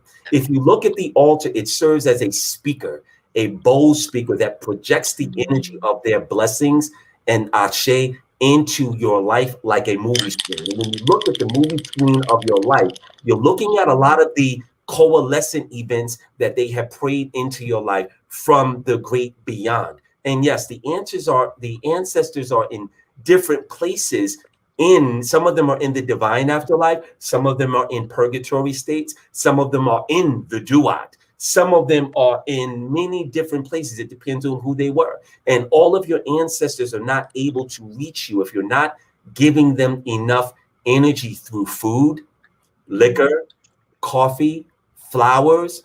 Crystals are cool because crystals sometimes harbor certain energies, but crystals shouldn't be on your altar too long because they begin to block and impede the forces of what is supposed to be projecting into your life. So you don't want to keep your crystals on your altar for more than a month. Then you want to take them off, keep them on your person and get the benefit of it. Because if you put something close to the speaker, it's going to impede the sound and the clarity of it. So I wanted to also show what this denomination looks like. This is a giant bill. And when you look at what it says Vigintillion Divine Pound. Look at the number and how big it is. That's not something that there's really no reason for anyone to, but most people don't even know that number exists. But when you burn this particular denomination at your altar, you're going back at least 10 generations to ancestors that have never gotten anything from you. And what happens is when you have a great grandmother, most people knew their grandmothers at least. But when they cross over to the other side, you're going to need somebody that you knew to come to collect you and help you go to have your heart measured for light. And that's what happens. So one of the things I have, if for anyone who is interested, if you go to the Galacticus page on Facebook, we have 26 volumes of published testimonies of people who have utilized ancestor money alone and have had raises in their jobs, who have had promotions, who have had deals closed, who have been able to do things in their life that they could not do before, and they had an altar, but it wasn't enough energy. And if you look at a lot of people that have cars, a lot of people don't know that whenever they have a car and they fill up the tank, every other tank, they should get a octane booster that goes into the empty tank so that it can clean off the shift points and clean up some of the gunk that causes misfiring from the cylinders. So when you have ancestor money, it catalyzes certain events that only that can bring into the clarity of your life. And we provide a lot of written testimony from people who have used it from all around the world. And I did want to offer that before. But no, you don't have any living people on your altar that you are not related to. You only have the dead that you were related to by blood. If you want to put someone that you respect on the altar, you must put them on a shrine, or else you will be bringing about a disturbance, because the ancestors are not going to stand for that. They don't want you to have Michael Jackson on your altar because you're not related to them. He's not part of your bloodline. And they're like, why is he here? It would really be analogous to you bringing a foreigner, and you have 3 sons. Aquamarine, I've been in your home. Your home is very loving. But I think your little Elo would say, Mommy, who is this person that you brought in the house? And why is he sleeping in my bed? He would not stand for it. Give an account for it. Okay. Give thanks. Give thanks. I could definitely attest to that ancestor money. You know, you put me onto that, Master Gano Grills. I have my ancient grains and my can't hear. libations, but I don't know why. I And can't if hear. anyone is interested, thelighttickets.com. We have a very large cachet of different kinds, and you can go to the website and get it there. absolutely. And it, reciprocates full force. Thank so, in light of that, I want to ask, or I want to just ask this question. It's really unfortunate with the tragic deaths that have occurred in our Baba, can you hear community me? recently. We can hear you, Chief. We can hear you, Chief. I can't hear her at all. No, okay. I'm going to hear try you. to fix that. Okay. You can hear me though. Yes. Okay, we're gonna try to fix that, Chief. Okay, just stand by. Whatever she says to me, you're gonna have to repeat because I can't hear her. It's okay. It's okay. So in just to get back to the question, the tragic deaths that have occurred within our community recently with Ahmaud Arbery and Sean Reed. It's okay. It's okay. Just hold on. With Ahmaud Arbery and Sean Reed, in light of what's happened, for those that don't know, just type in and research. It's really tragic. It's unfortunate.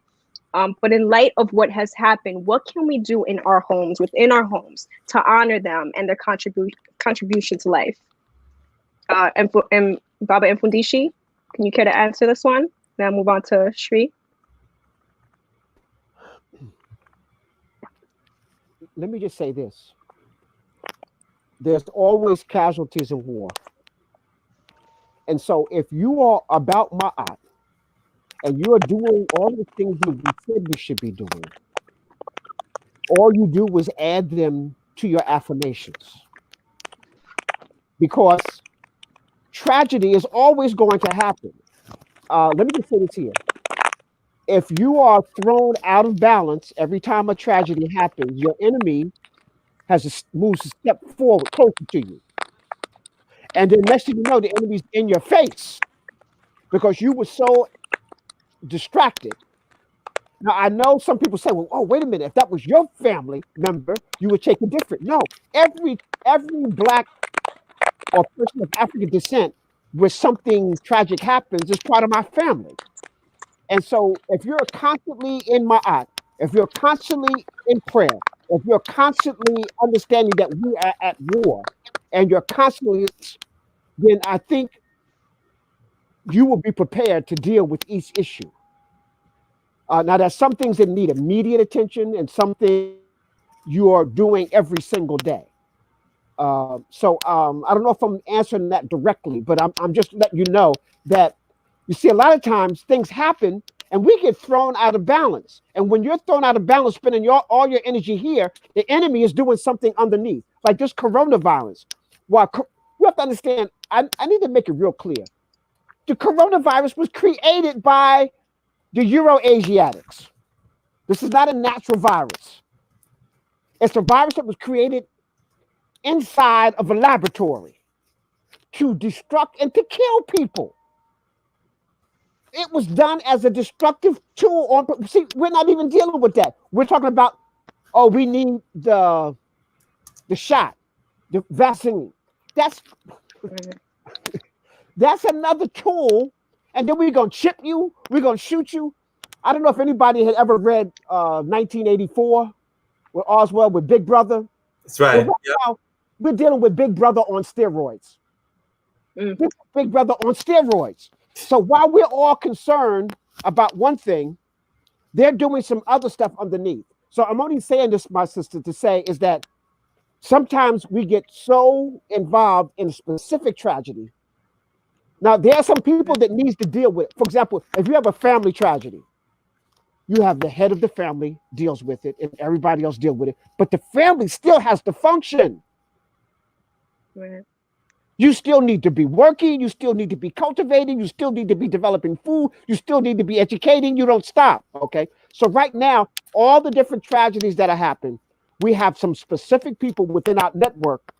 That's their job, to specifically go to the forefront and deal with that. But we as an African people have to stay focused. And that's one of our problems. We have not been focused. This meeting is about spirituality. You don't get distracted. Because if you're doing your rituals every day, if you're in tune, you're not distracted. You got to do your. I'm doing my writing every day. Every day I'm at the computer. I'm doing my writing. I'm creating new works. And so, I'm hoping that I'm trying to hit home is that we can't get distracted for every tragedy that happens, because remember I opened up by saying we're at war, and war tragedy happens all the time. True. In Mfundishi, yes, you have to remember something, beloved. You're coming from a warrior's mindset, and everybody is not built like you.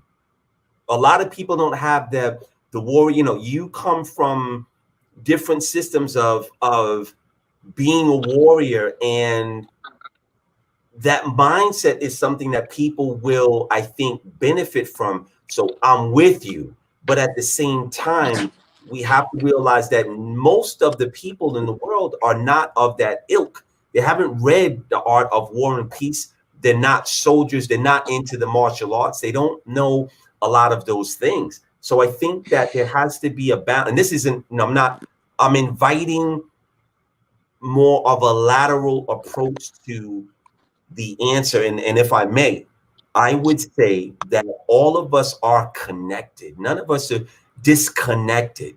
And I'm agreeing with you. And I would just add a few drops of water by saying that we literally can take if you don't have a big white candle, a bodega candle, that, there's this ritual. When Nipsey Hussle died, people got all of these they went to bodegas and bought all of these, and that does nothing.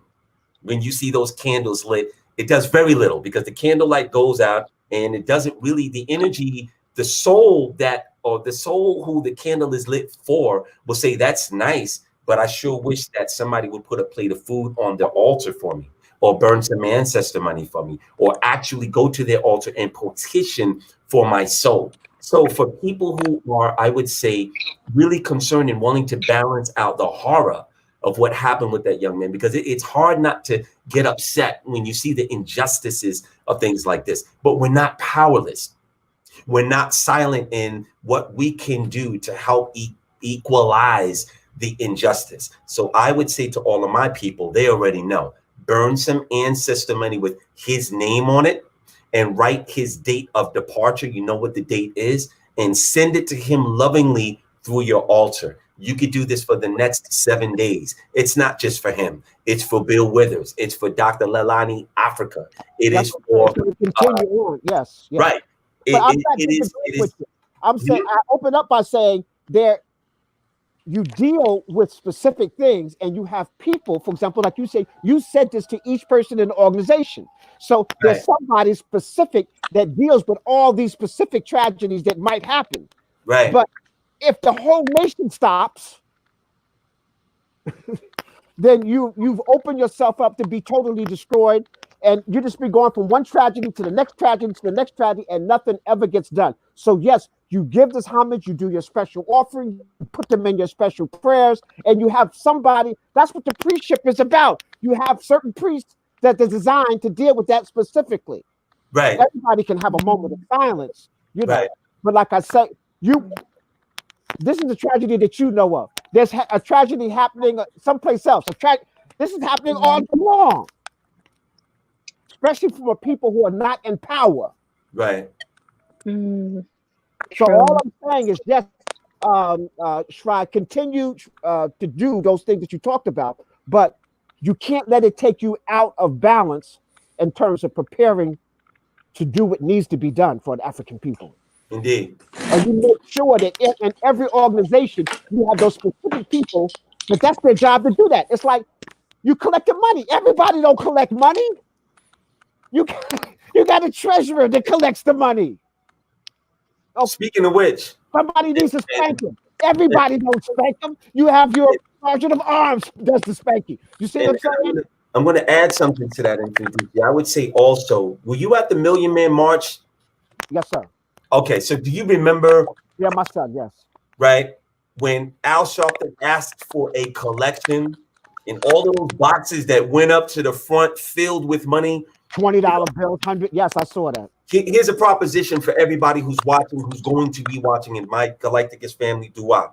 I would say For everybody watching this, take the initiative and the ingenuity, not just be upset without equalizing that by adding something of value and solution to what has happened with not just him, but everyone. Take a moment again to get 7 minutes of candlelight at your altar for all of the people who have not been able to have the utility and the benefit during this horrific 45 days of having a ceremony, a memorial, a wake, or a funeral. It is incumbent upon the living to do something about it. And I also would say that what happens within the next 60 days is really contingent upon what we do as a collective sentient population on the planet. If we're just sitting back complaining about, oh, this is messed up because, you know, the world is shut down, but we need to do something spiritually and can and are empowered to do something spiritually at your altar. If you don't have an altar, get one. It can be as simple as a milk crate. I had one for 2 years. I was in the void. Take a milk crate, put a white towel on it or whatever the finest things that you can offer, and start getting busy today. And link yourself with a database and a stream of blessings that will not only benefit you, but everyone else that you pray for. And it will also link you in as someone who cares enough about the goings on outside of yourself. And that's what higher beings look at when they're going to work with you or not work with you. Dua. All right. Thank you, Sri Master. Sri Master, I want to ask you about Reiki. How does it work? Where did it start, and how was it used during the ancient times? And can we learn to perform this on ourselves? We certainly can. And one of the things, when I went to Kemet in 2014, I met 2 retired chemists Mfundishi chemists, right?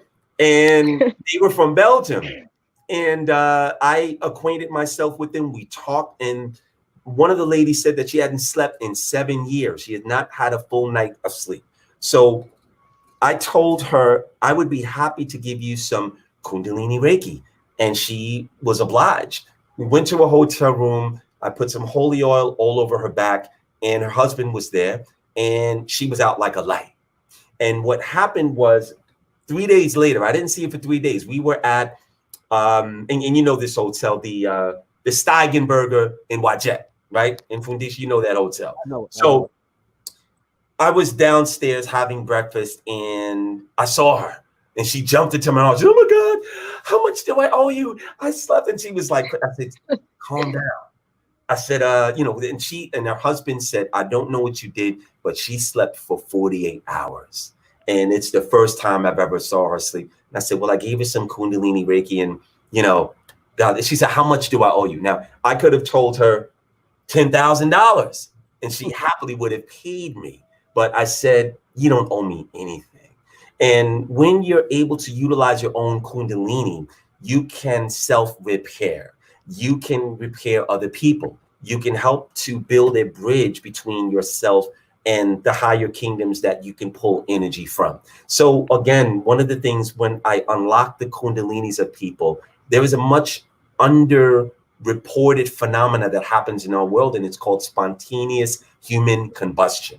This happens because there are certain circumstances under which someone's Kundalini is activated. And if it is not unlocked in a certain manner, under a certain order, it will destroy the body. And the media is not reporting it to people. It's something that exists. So one of the things that I do is I activate the Kundalinis of people. And what it does initially is that it opens up a veil that they can see their divine parents. They get messages from their ancestors. They also see a futuristic version of themselves. If you look at some of the Galacticus videos, there are a lot of videos where people are talking about that in great detail. So the benefit of having your own Kundalini that you can wield will allow you to heal yourself. Now, some people may think this is spookism if Sonnet is watching in his audience, and that's fine. But when you look at other worlds and other planets, of which there are innumerable amount. They don't have hospitals there.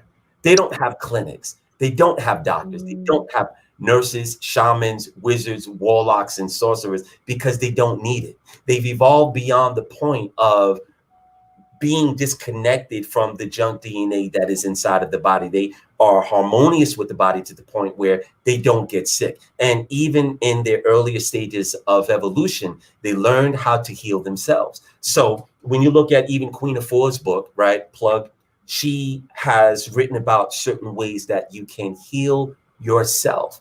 It is important for people, like Chief said earlier, to keep your body in balanced alkalinity state, not too acidic and not too alkaline. But even when you get mastery over your diet, it is important to learn how to deal with the very chakra wheels that govern the 7 major organs of your body and some of the minor chakra systems that are all throughout your body. So to answer your question, there are many, many different benefits to having a kundalini that you can operate, because it will allow you to project energy to other people, into objects, into circumstances in your life. Give thanks. Give thanks. Okay. Mfundishi Jhutyms, I visited you multiple times at your location, at your station on 125th in Harlem, bending crystals. I still have this lemon quartz that I'm so fond of that you recommended to me. And I want for you to explain to us, how do we use them? How do we use crystals? When is the optimal time to charge them? Okay. I appreciate the question. I want to go back to, we talk about spirit. Crystals are emanating and represent a spirit. So I need to make that to start out with. It's the mineral domain. We are carbon-based people. That means that your blood is liquid crystal. So I want people to understand this connection, because I know you think crystals is out there and you're in here and you're taking something out and you bring. No, you are part of all of this. So the first thing I try to teach people, that first of all, you are a living crystal. Second of all, that this energy is based upon vibrations. Vibrations is exchange of energy. Everything in the universe is in motion. Nothing is at rest. So let me make that statement. Nothing is at rest. Everything is in motion. Therefore, everything is vibrating. That means everything has a numerical principle. And so the first thing I teach in crystallology is colorology. You need to understand the frequency of visual light and the color spectrum, going from purple, ultraviolet, all the way back to the deep red and then back to black. So it starts at black, goes through all the spectrum, and comes back to black. So we need to understand those vibrations. So now, if I know I want to raise certain higher consciousness, I want to deal with higher vibration in the upper side. So I want to use labradorite. I want to use amethyst. I want to use crystals that are vibrating on a high frequency that way. Okay. If I'm dealing with the mind, I want to use a deep blue, that lapis lazuli, like that color is called royal blue because the royalty wore that color. See, I teach symptomatic thinking. Why do we call that royal blue? People just gurgite, that's royal blue, and you don't understand why. Okay, so once you understand why, you want to lose here, right here in front of me, I have a piece of kyanite, blue kyanite, excellent for meditation. These are vibrating on your pineal gland. So you got your pituitary gland. So certain crystals tap into your pituitary gland. Certain crystals vibrate on your pineal gland. So the various blues and purple. The clear quartz is vibrating on all of it, the whole auric field.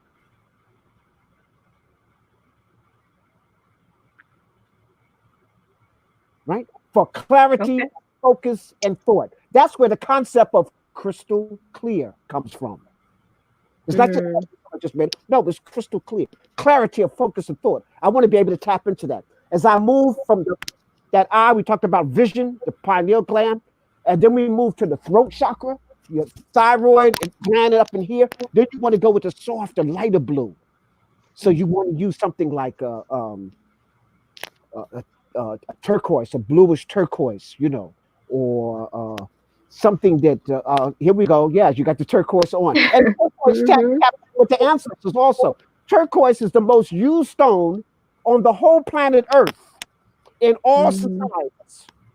Because not only it helps you with communication, it helps you tap into your ancestral spirit. Then you have crystals that operate on the heart chakra. So we have two aspects of the heart. You have the pink, which deals with the love, and remember, unconditional love. And that's love of creator, love of self, so that you can give love to everything else. And then you have green, which is the healing love. He just got finished talking about the real power of the masters is to be able to heal themselves. Heal themselves. I like this concept. As a martial artist, my brother, I want to just make this statement.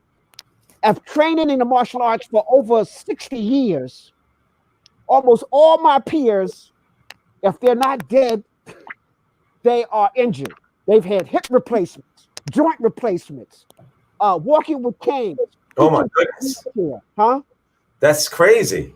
Or teaching from a wheelchair.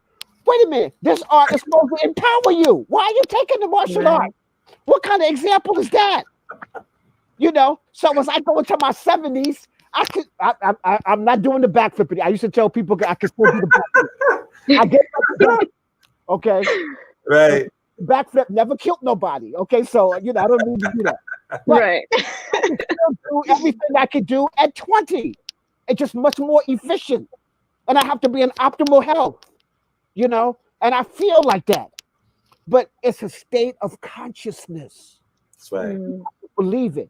Now, the crystals, somebody say, oh man, these crystals ain't doing nothing. This is just a hustle. Remember I said about gravity? Gravity don't care. Sure don't. It's just like I had somebody tell me, oh man, burning sage, that's just some.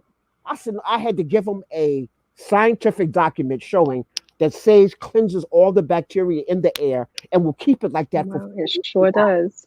It's a proven fact. It's an energy. We're talking about energy. So each color. So now the green is dealing with that healing aspect. So you got to learn to heal yourself. Then you go to the solar plexus. We already talked about the sun, so I'm not going to mention that too much more. But the solar energy, the power. How do you step? I can just tap you at your solar plexus and shut you down. I don't need force. I don't need to touch your heart. I can just boom and shut you down because I set your solar energy down. You're a solar creature. We are children of the sun. You heard that expression? Well, that's real. Yes, I should. Then you have your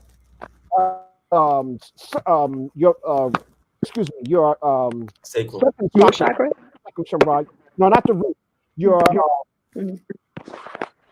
stomach area here. This is sacral. Not the solar. That's the way I'm trying to get to the sacral. The sacral. All your internal organs and stuff. So you want to use the orange colors of orange to deal with that. Then you go to your root chakra and you deal with the red, the vibrant energy, your passion. Okay. Deep brown, all of those colors, the earth colors, and black. And black heals all. So you got white at the top, which is the clear quartz, and you got black, and black protects your whole auric field. And we have to understand, like we have a set. My daughter has put together a set here, and it's called the Peaceful Mindset. And in the Peaceful Mindset, you get several stones. You get a lepidolite, which protects you from EMF, low frequency, 5G, your computers. You have this sitting around. It protects your auric field. You have amethyst to keep your vibration high. You have rose quartz, because if you don't love yourself, your immune system going to abandon you, and you're going to get everything. You have the black stones I was talking about, because now you need to be able to, this is black tourmaline, so you're able to protect yourself. So you take those 4 stones and you surround yourself with that, and that protects you. Talking about corona, then we have one more, and that's labradorite. And this is, again, to keep you focused and keep you in tune and keep you vibrating on a very high level. It's actually vibrating like a rainbow of colors. Okay. Right. And so you need to keep that vibrant energy. So you're tuning, you're working on yourself. Master just talking about how you heal yourself. Well, Yes. your crystals, you can arrange your crystals and heal yourself. And let me just say this: some people can say, oh, that's hocus pocus. I tell them, listen, if you have two plants, take one plant and put some crystals in it, leave the other plant and feed them both with the same alkaline water, and see what happens just in a week or two. You see that the plants with the crystals in it are more vibrant. So if it does that to the plant, it'll do it to you. I want to say that, like, chlorophyll sizes the energy of the sun. Melanin does the same thing. Melanin is to human beings the way chlorophyll is to plants. That's right. And crystals, carbon is like that to all minerals. So remember, you're a mineral being. And so I tell people, fortify yourself with the crystals. And remember, the crystals don't care whether you believe it or not. Just keep them. Just keep them. Like gravity. Just keep them. I don't care. Oh, I'm a Muslim. I can't use that. I'm a born again Christian. I can't do that. I'm a Buddhist. I can't do that. No, you'll find Christ had crystals. Muhammad probably has some crystals, and I know Buddha has some crystals. All of them. Okay. Mfundishi, I know you briefly mentioned this before. Can you please just remind us on the opportune time to charge our crystals as well? Yes. Well, you cleanse your crystals constantly. I want to say this: if you got negative energy and you never cleanse it, then it's piling the negative energy. You got to cleanse it at some point. It's like if you're just getting dirt on you and then you never cleanse it, you're gonna be a funky being. So you can have some funky crystals, okay? All right. So you got to cleanse your crystals. Now, somebody mentioned hardness before. I don't know who mentioned it. The harder the crystal, the more power it can store and energy. Like the diamond is just a part 10 on the scale, right? And it can go all the way to very soft crystals. So the harder the crystal, the more energy it can store, and you definitely have to cleanse that more often. The hard crystals, if it's over 6.5, you can use sea salt, go to the ocean, use Baltic salt. You can wash it. But if it's softer than 6.5 or softer, you can't put it in sea salt. You can't put it in the ocean. You can't do that. It will dissolve. So you got to watch what is the hardness of your stone. The moon will also, the sun charges it every day, but don't put your crystals in the windowsill. You think, oh, I'm really charging. They in the sun every day. No, you're going to bleach them out and blast them open. You want sunlight every day.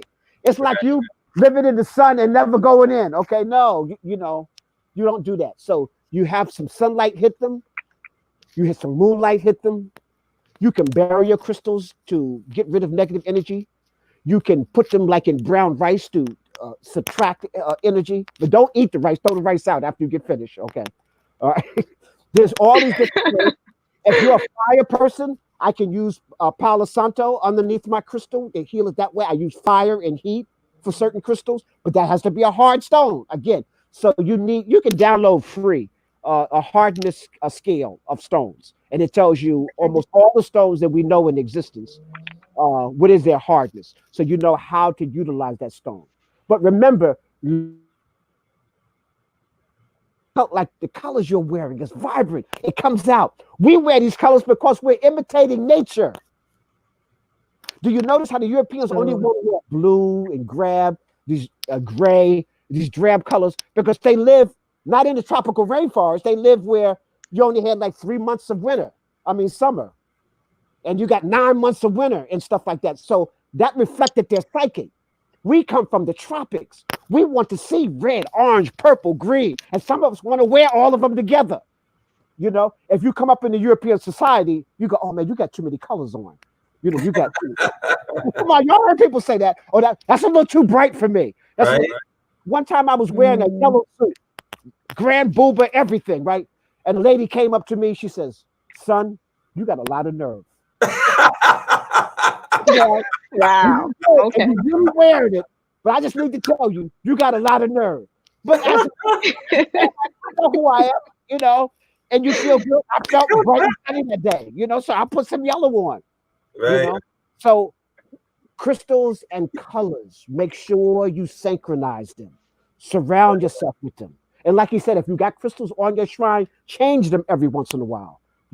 Like you say, every month you should be going through. We have something, we have the crystal of the month. So every month you're circularizing a different set of crystals to bring on a certain energy. You have crystals that's tapped into certain natural principles. So it depends on what principle you're trying to evoke. If you're trying to get money, if you got that disease called my funds is low, my funds is low disease. Okay, some people will get that in the morning. Okay, but if you got that disease, then you want to use citrine. You want to take citrine. You want to take iron pyrite. You want to take certain stones that's going to help you with abundance and stuff like that. So you surround yourself with this because the vibration, the stones are not bringing you money. The vibration is helping your consciousness think about what you have to do to get the money. So give thanks. All right, these next two questions are for Shri. Thank you, Baba and Mfundishi. Ashe, that was magnificent. So, Shri Master Gano Grills, meditation. What is the purpose of meditation?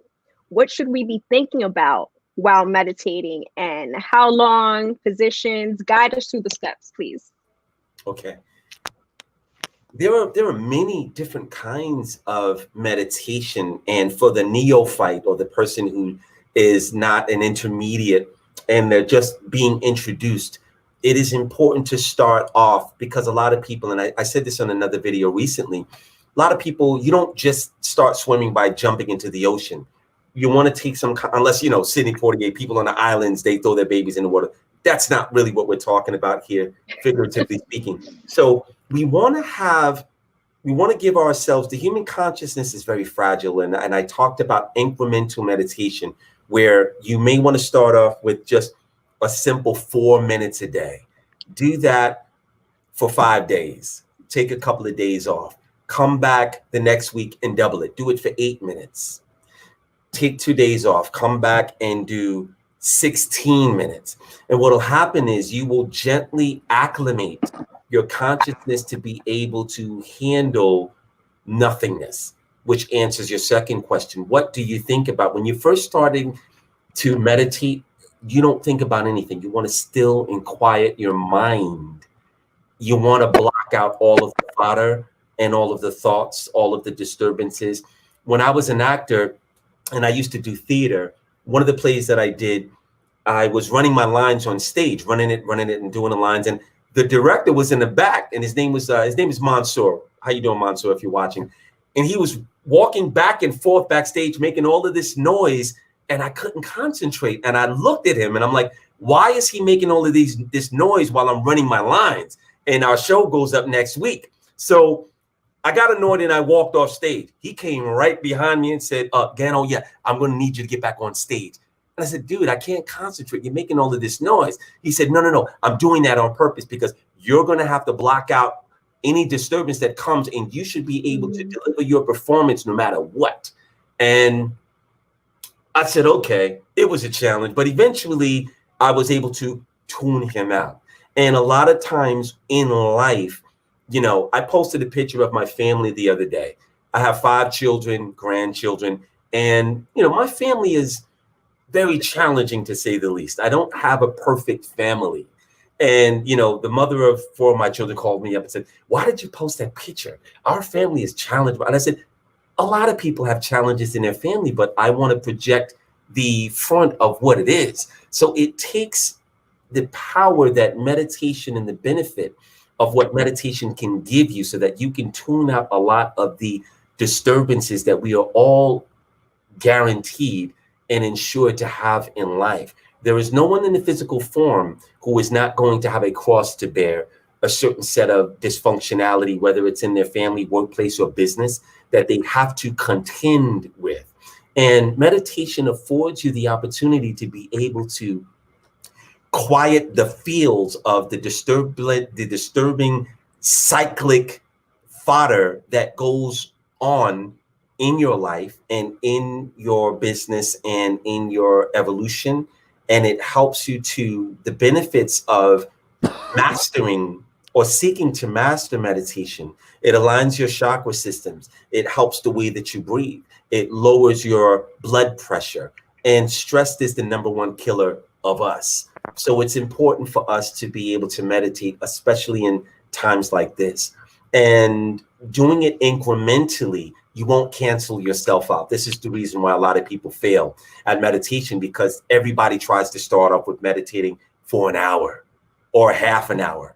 And you could do that one time. You might do it for 5 days, but eventually you're going to fall off because you were not acclimated to being able to incrementally build your consciousness to a point to where you can handle that load.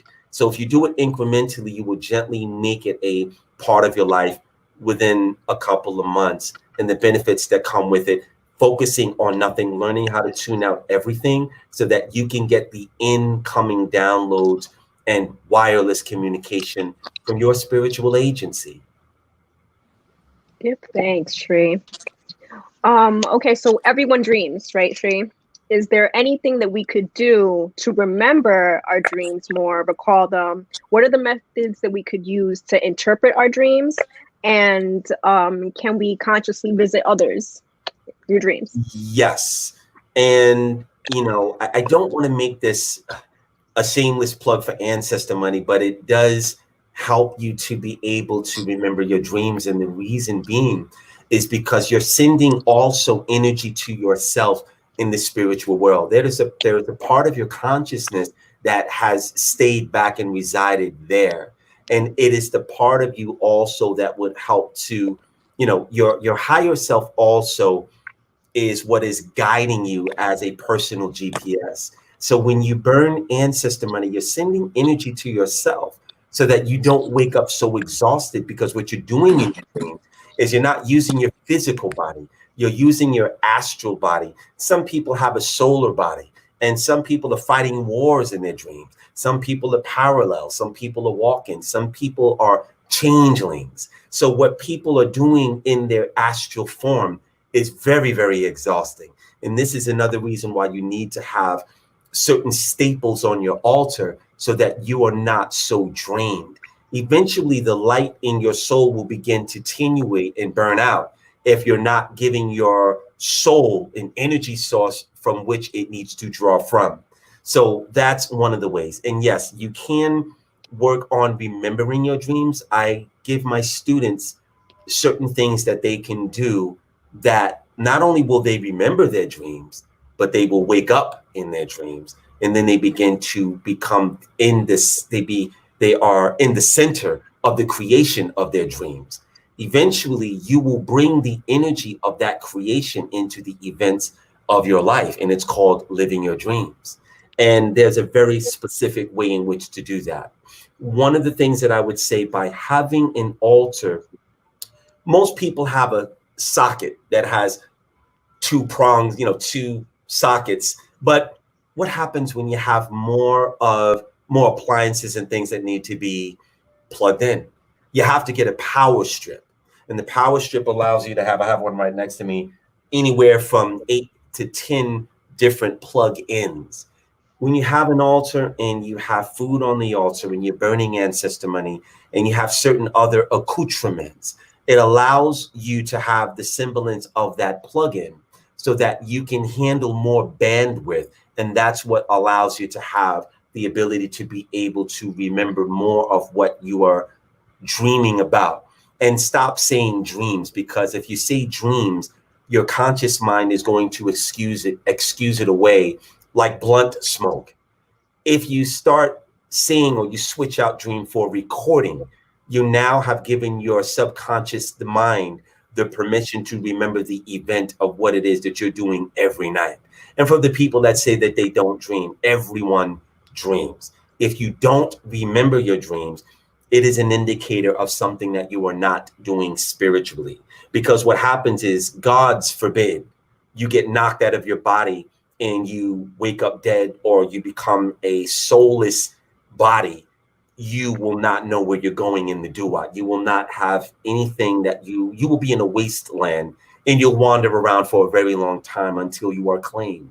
So it is important to, in this life, to be able to remember, address, and make utility and use out of the things that you are seeing in your recordings. If I send Mfundishi and Chief Oluwole Ifakunle. Did I say that right?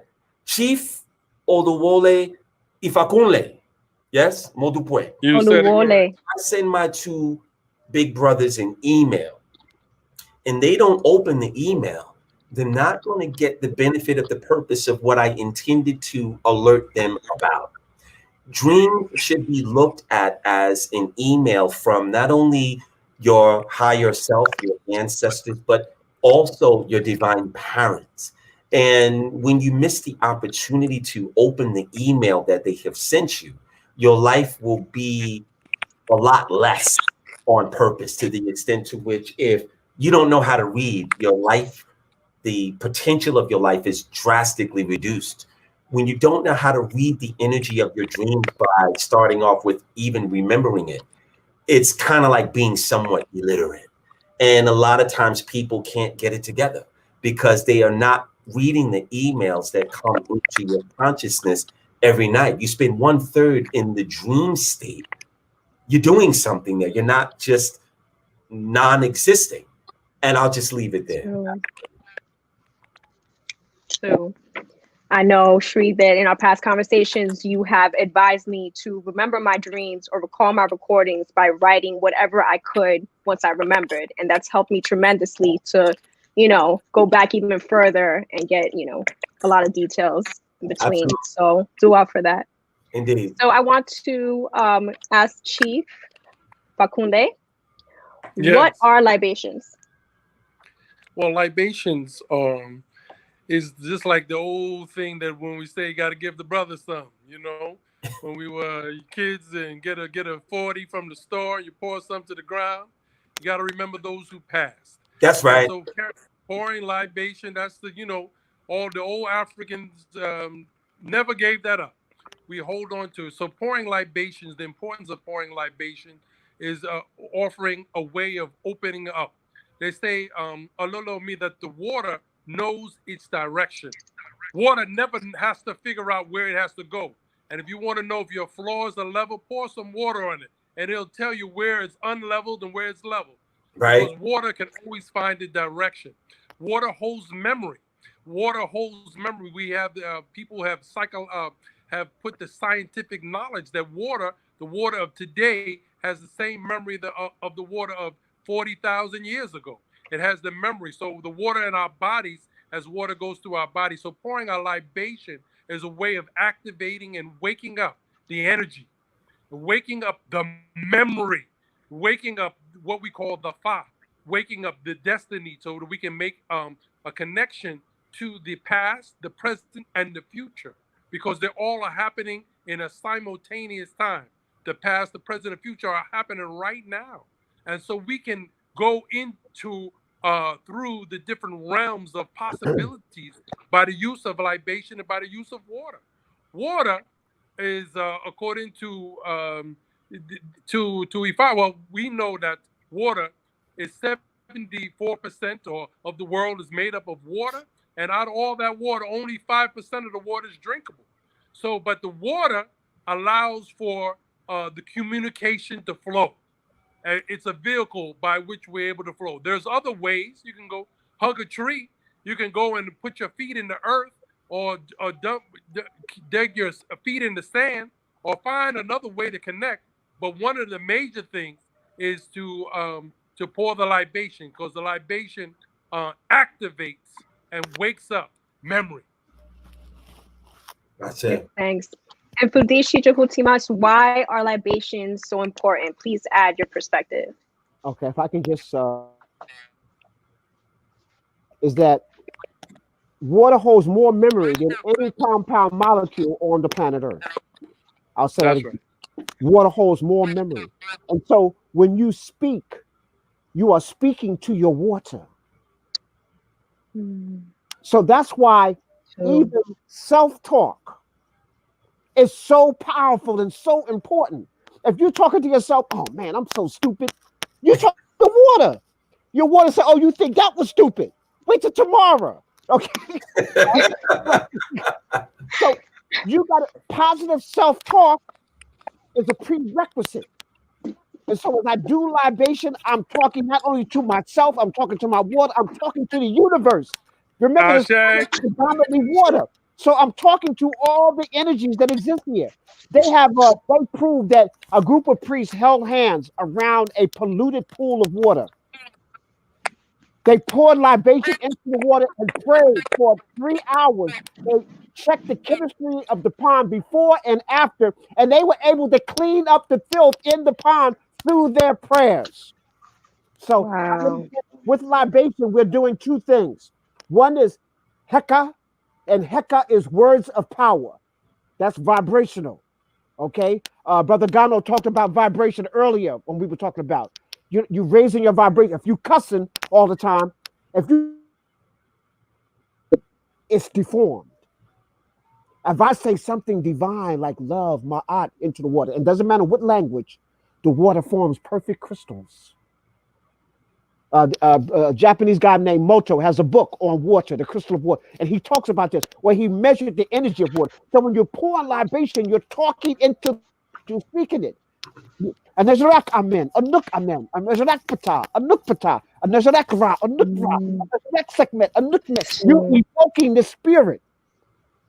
So libation is putting you in contact with the whole universe.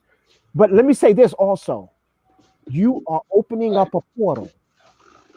Just like your altar is a portal. So when I do an opening libation, I'm inviting the ancestors in as I call their names. So you just can't say, watch this here. When you're doing your libation, I just want all the ancestors to come. No, you don't. You don't want pedophile Uncle Bud to come. You got to be specific. You call on the ancestors you want to come. And if you don't do your, if you don't know their names, if you don't know their name, you talk about their character. You talk about their attributes. Those ancestors who perished in the middle to save themselves, trying to save us, may we call on their spirit to be with us. You see that in that libation. So I'm calling specifically on some. Don't just say, I want all the musicians to come here tonight. No, you don't. You don't want all of them here. And you don't want all, I know somebody might disagree. You don't want all the ancestors coming in here. Okay, all right. So you have to be specific. Heka'u is words of power. So that's what you're doing, words of power. And you want Hesi. Hesi is the musical tone vibration of words of power. So Hesi don't even have to be words. Hesi could be sound. We have something called the moyo. And the moyo brings the vibration of the drum. So the drum becomes the moyo. You know, it's bringing power and energy. That could be a heka'u.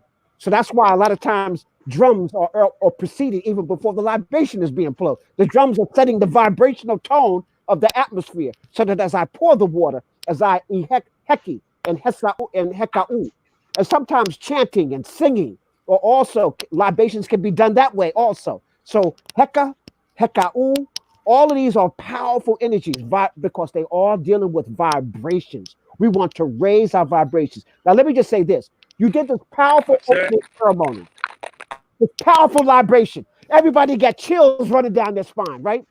And then when the event is over, y'all just say, all right, goodbye, y'all. No.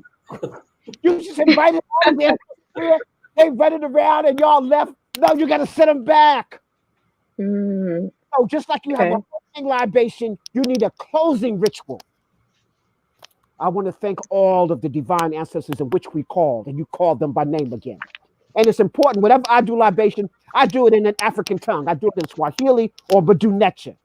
I can translate it into English, but I always do it in Badunecha because I want to do an ancestral tongue. My ancestors didn't know English, and so I want to make sure that I'm making a touch there. So I do it in Badunecha and in Kiswahili, and so that there's a vibrational pitch there. But then when you do a closing, send the ancestors back to the ancestor realm, all these different dimensions. They come here to be with you, but they don't need to stay.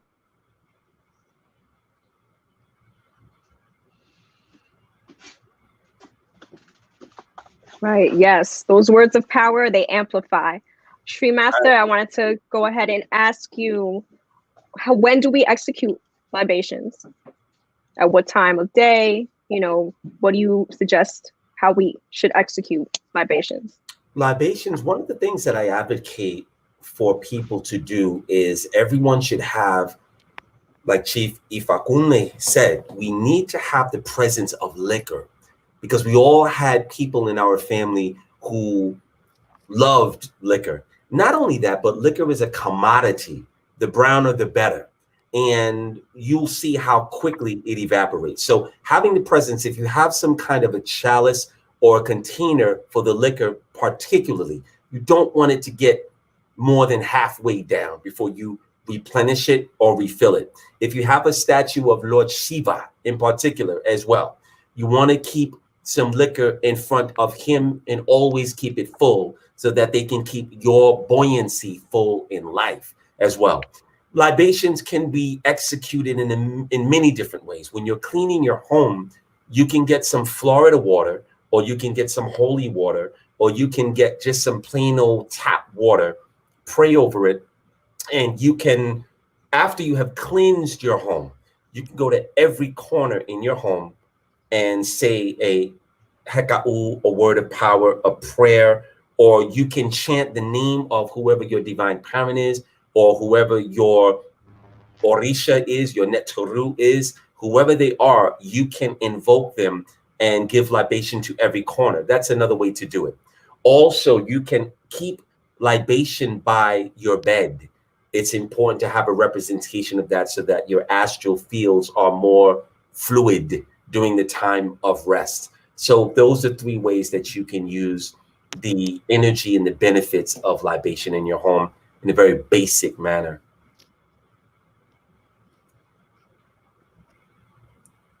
You muted yourself, Akmarie. You're muted. Okay, thanks. Talking to me? Yes, Chief Ifakunle. Yes. Is there anything that we can do on this plane that would create disharmony between ourselves and our ancestors, not to be with us, who are, disharmony? Yes, you can not be of good character. That would create a disharmony between you and your ancestors. That's right. You know, some of the most thing, because we got to remember that we are the ancestors' representatives here on Earth. We are the best forms, or the latest versions of that car. So you see a Cadillac 1957, or you see the 2020. Which one of those Cadillacs? So the latest version of the ancestors, that's who we are. We're the combination of all the ancestral blood. So if we are doing things which are not in harmony and not are in keeping with our destiny, then we're doing a disservice to our ancestors. There was a time in which I understood that there was no theft in Africa, particularly in Nigeria, because in a place where it's known to be in high theft and high, where people have a sense that oh yeah, Nigeria is always about stealing or something. But there was a time in which they thought that they would do a disservice or dishonor their ancestors. There was a time when people believed in the traditional ways that they wouldn't do certain things to be able to fall out of the graces, the goodwill and graces of their ancestors. It's been very, very well known that the ancestors will come and punish. And like I used to talk about a force that's in our ancestral tradition, which is called Oro. Oro is very, very known for coming into who is the big brother of what we call a Gungun, and he comes to punish the avengers. He makes things the rights, the wrongs.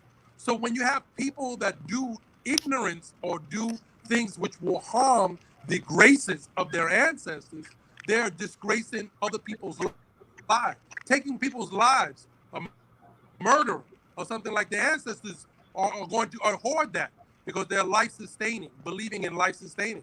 Other things that could bring about disgrace to the ancestors. But I mean, let's just keep it simple. Character. You know, what is good character? And then the explanation of what we call Iwa Pele or Iwa Rere, good, cool character, good character. The presence of being able to present that in the world. They said that character is the is the way that what we are described as the daughter of God. So this is something which came from God. Our character is something which we need to hold in the highest esteem. And so, yes, we can fall out of graces by falling out of good character. Give thanks, Ashe. True Master Gano Grills, can you share your input?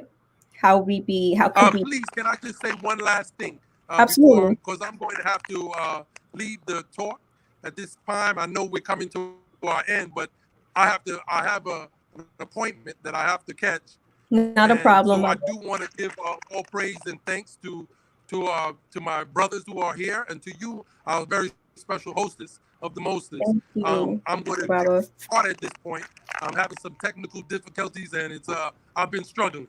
So thank you so much for your wonderful time, and I can be reached at www.ifakunle.com, IFAKUNLE.com. All my information, my resume, all of what I've been doing for the last 30 years is there. And whatever's not there, you can call me and I'll let you know.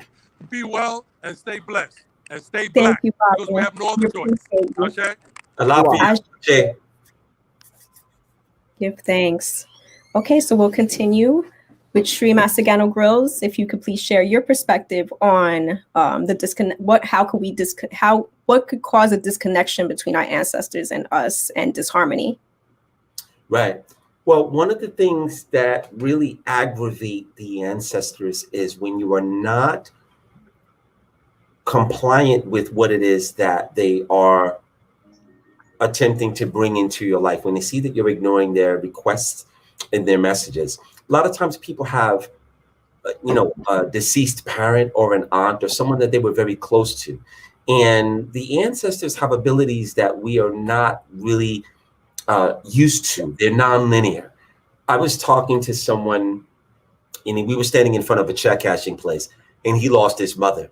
And he was asking me what he could do to connect more with his mother. Now, he didn't know that I am who I am. And I thought it was interesting. And I said, well, don't you find it interesting that that would come out of your mouth during this point? And then he said, I smell my mother. She had a very distinct smell. I said, that's her confirming that she's the one that put the thoughts in your head to ask the question, because she obviously has been wanting to get close to you, but you're in such a grievous state. It's very difficult for the ancestors to communicate with you and give you the things that they see you need in your life, and also the things that they need to have from you. So I gave him some things that he can do to straighten that out. And we have to realize that when we open ourselves up, the very best way and the clearest way to demonstrate in a powerful, earnest manner that we are ready and willing to have them operate within our lives, by not just putting a tombstone with a cross on it, or making a placard with Jesus on one side and a little picture of them on the other side, and whisking them away. We want to continue the relationship with our dearly departed by having a representation of them in the most honorable place in our dwelling.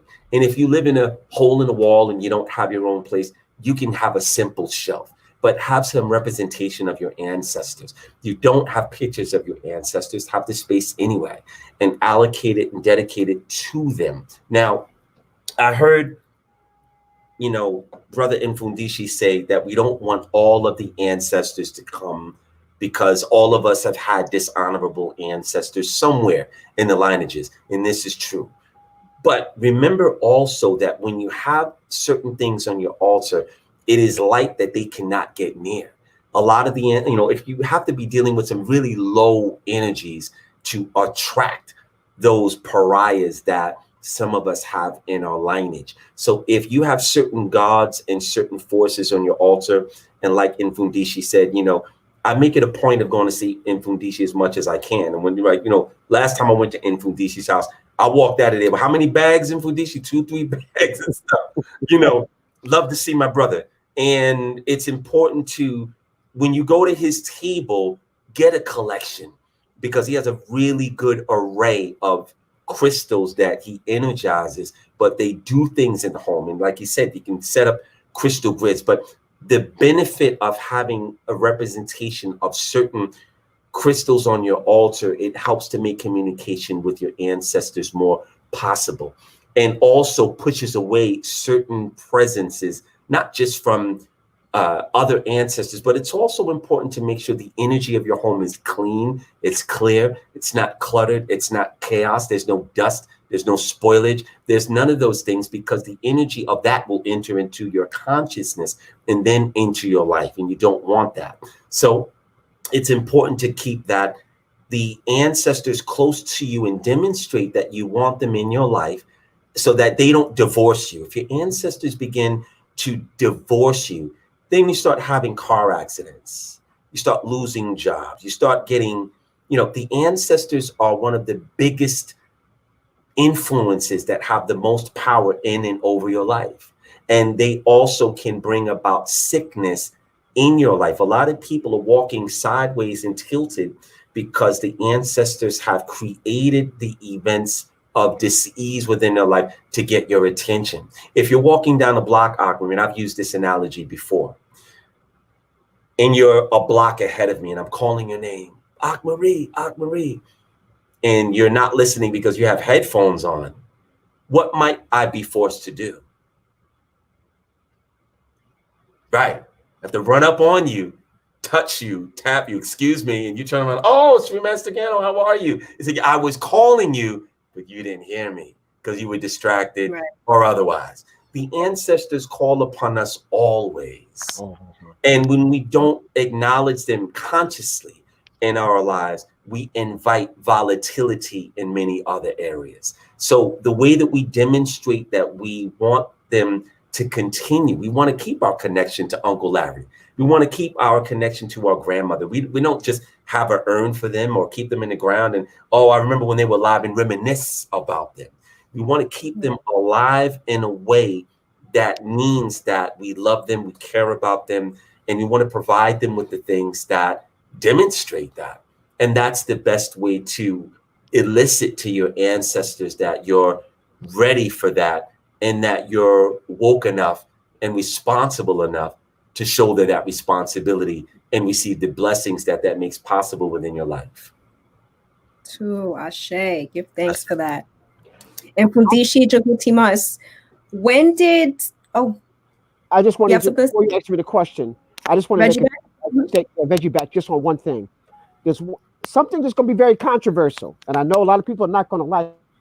There's one way that you can have confusion in your life because of ancestral spirits, and that is, I'm an African melanated person, and I have a child with a Eurasian Isfet person. We got two different sets of ancestors. Now, if we go back far enough, I know everybody comes back to black, but we got a whole bunch of ancestors in between there. So now you just gave birth to a child that has ancestors coming from both areas. That can create a tremendous dysfunctional person or confused person, because who do they have allegiance to? And if we look at history, we can just look at revolutions and we can see that sometimes this mulatto class was our undoing as an African people. Mm-hmm. And we festered that because maybe we took favoritism over one versus the other. So I'm just putting that out there, is that sometimes we cause confusion. There's something called ancestral karma. You wonder why stuff was going wrong.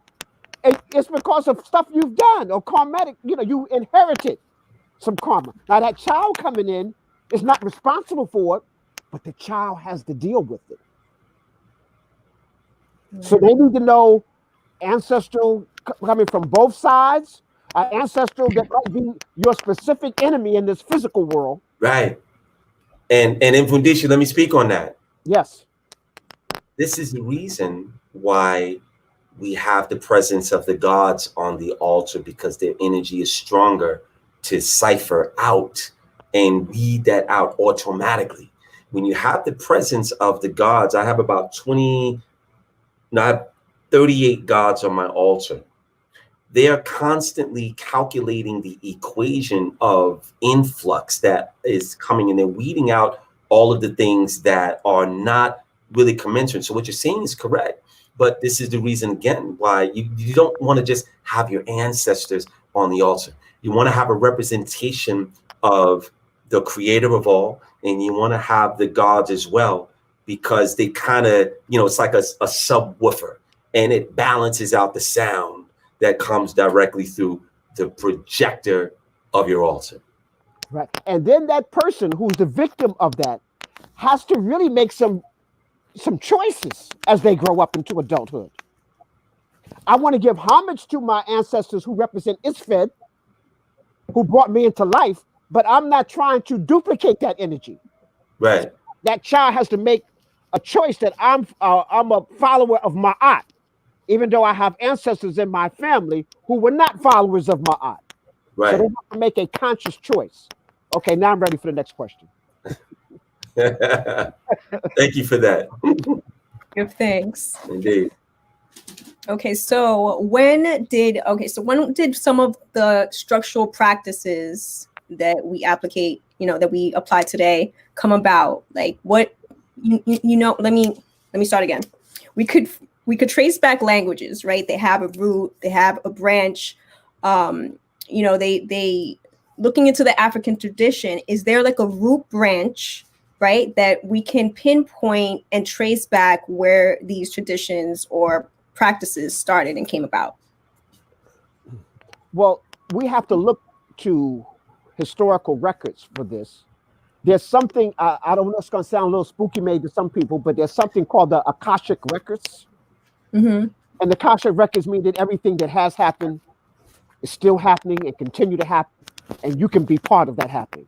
I was given a lecture one time at Princeton University, and a very occult crowd was there. It was like about 90% Europeans, maybe less than 10% Africans. And I'm really going in deep. And this elder who's in the front row stops me. He says, "Son, you seem to be pouting some powerful information that's beyond your youth. You're too young to be pouting this." And I looked at him. I said, "Sir, I'm older than time itself. I am an aspect of the creator. I was here as the planet was being evolved." Right. And he looked at me and he kneeled down and said, "I beg your pardon. I should recognize you. Continue." And then everybody clapped, because, we have to be able to tap into these energies that go beyond us. They go beyond, who we are physically. And so you can use the Akashic Records, and the Akashic Records is not a library that you go to. It's here. It's in the atmosphere. You just have to have enough power and energy. Master Gano talked about some people's altars don't have enough energy on it to evoke the spirit that you want. Well, you can't get into the Akashic Records to see when things happen because you don't have enough energy to tap into it. Right. It's a level of consciousness. That's all. When I was writing my book, Minshu Hotep and the Spirit of the Magi, I had to go in there and ask Minshu some questions. People say, "Oh, wait a minute, that sounds a little spooky. That sounds a little spooky." No. Energy cannot be destroyed. Only alter from one state to another. So everything that has happened is there. Okay? So let me just make that statement. So, my sister, the oldest records we know of humans, consciousness in humans provoking these ancestral things, we know is on the African continent. So that's number one. Number two, the bones show that somewhere in Central Africa is where we began. But some of the oldest records, they have a stone calendar in South Africa that's maybe almost 100,000 years old, which means 100,000 years ago. And wait a minute, and at the true south, there's a statue of Haru, the first statue of a falcon on the calendar. Right. It shows the summer, the winter, it shows the solstice and the equinox. So 100,000 years ago, we understood these heavenly bodies we were talking about. And the mere fact they made this calendar here, that was like an altar or a shrine itself. And so, we know, so we can't put exact date to that. Just like somebody actually called me up and said, "Mfundishi, what was the first language?" Like, I got the tape recorded. I was there. You know, I'm saying, brother, I'm sure that the first language that human Homo sapiens and sapiens probably made was a sign language. Mhm. By using body postures and grunts and sounds, just just directing, Right. like, come here, you know what that means, I'm like, you know what that means, So I'm sure the first language known to man was sign languages, a form of movements, And so we know, because we are the first people, that we know that culture, and let me say this, culture is not just how you survive. Culture is how you survive and flourish in a particular environment. Absolutely. And so we are the foundation of all human life on this planet. So we know it started in Africa. We don't know how far it goes back. And somebody would just be guessing if they can try to tell you exact date. I mean, I want to go into the Akashic records they went into. Right. That exact date. Like, I know some Christians, like, the world was created 6,400 and something years ago. I was like, yeah, that and that and a Big Mac will get you nowhere. Right. Okay? Right. So yeah, you just know that it's an African people, and these rituals we know. Like, I think some of the oldest physical records that we can see is ancient Kemet, because we etched in stone. But I want people to understand that the HAPI Valley, that's HAPI. This is a HAPI production. Okay, the HAPI Valley is also, it was the mouthpiece of the African continent. So because they wrote it in Kemet, don't mean it was created there. I want people to understand that. Some people are, you just Kemet. No, Kemet is the mouthpiece of what took place in West Africa, South Africa, East Africa. They just etched it in stone because at those Kemetic temples, you had priests from all different places of Africa. True. They came there as an institution of learning. Kemet.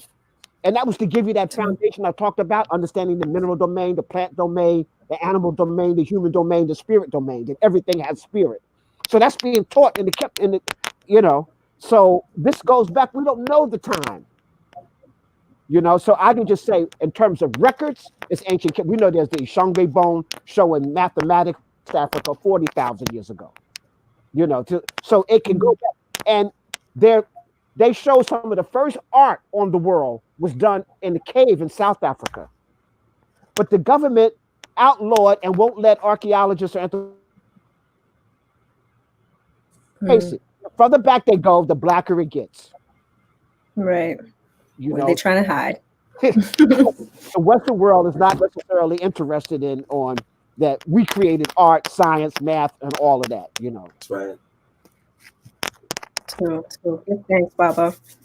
Master Gano Grills. Today, we have some women who are, make this good, because this is going to have to be my last question.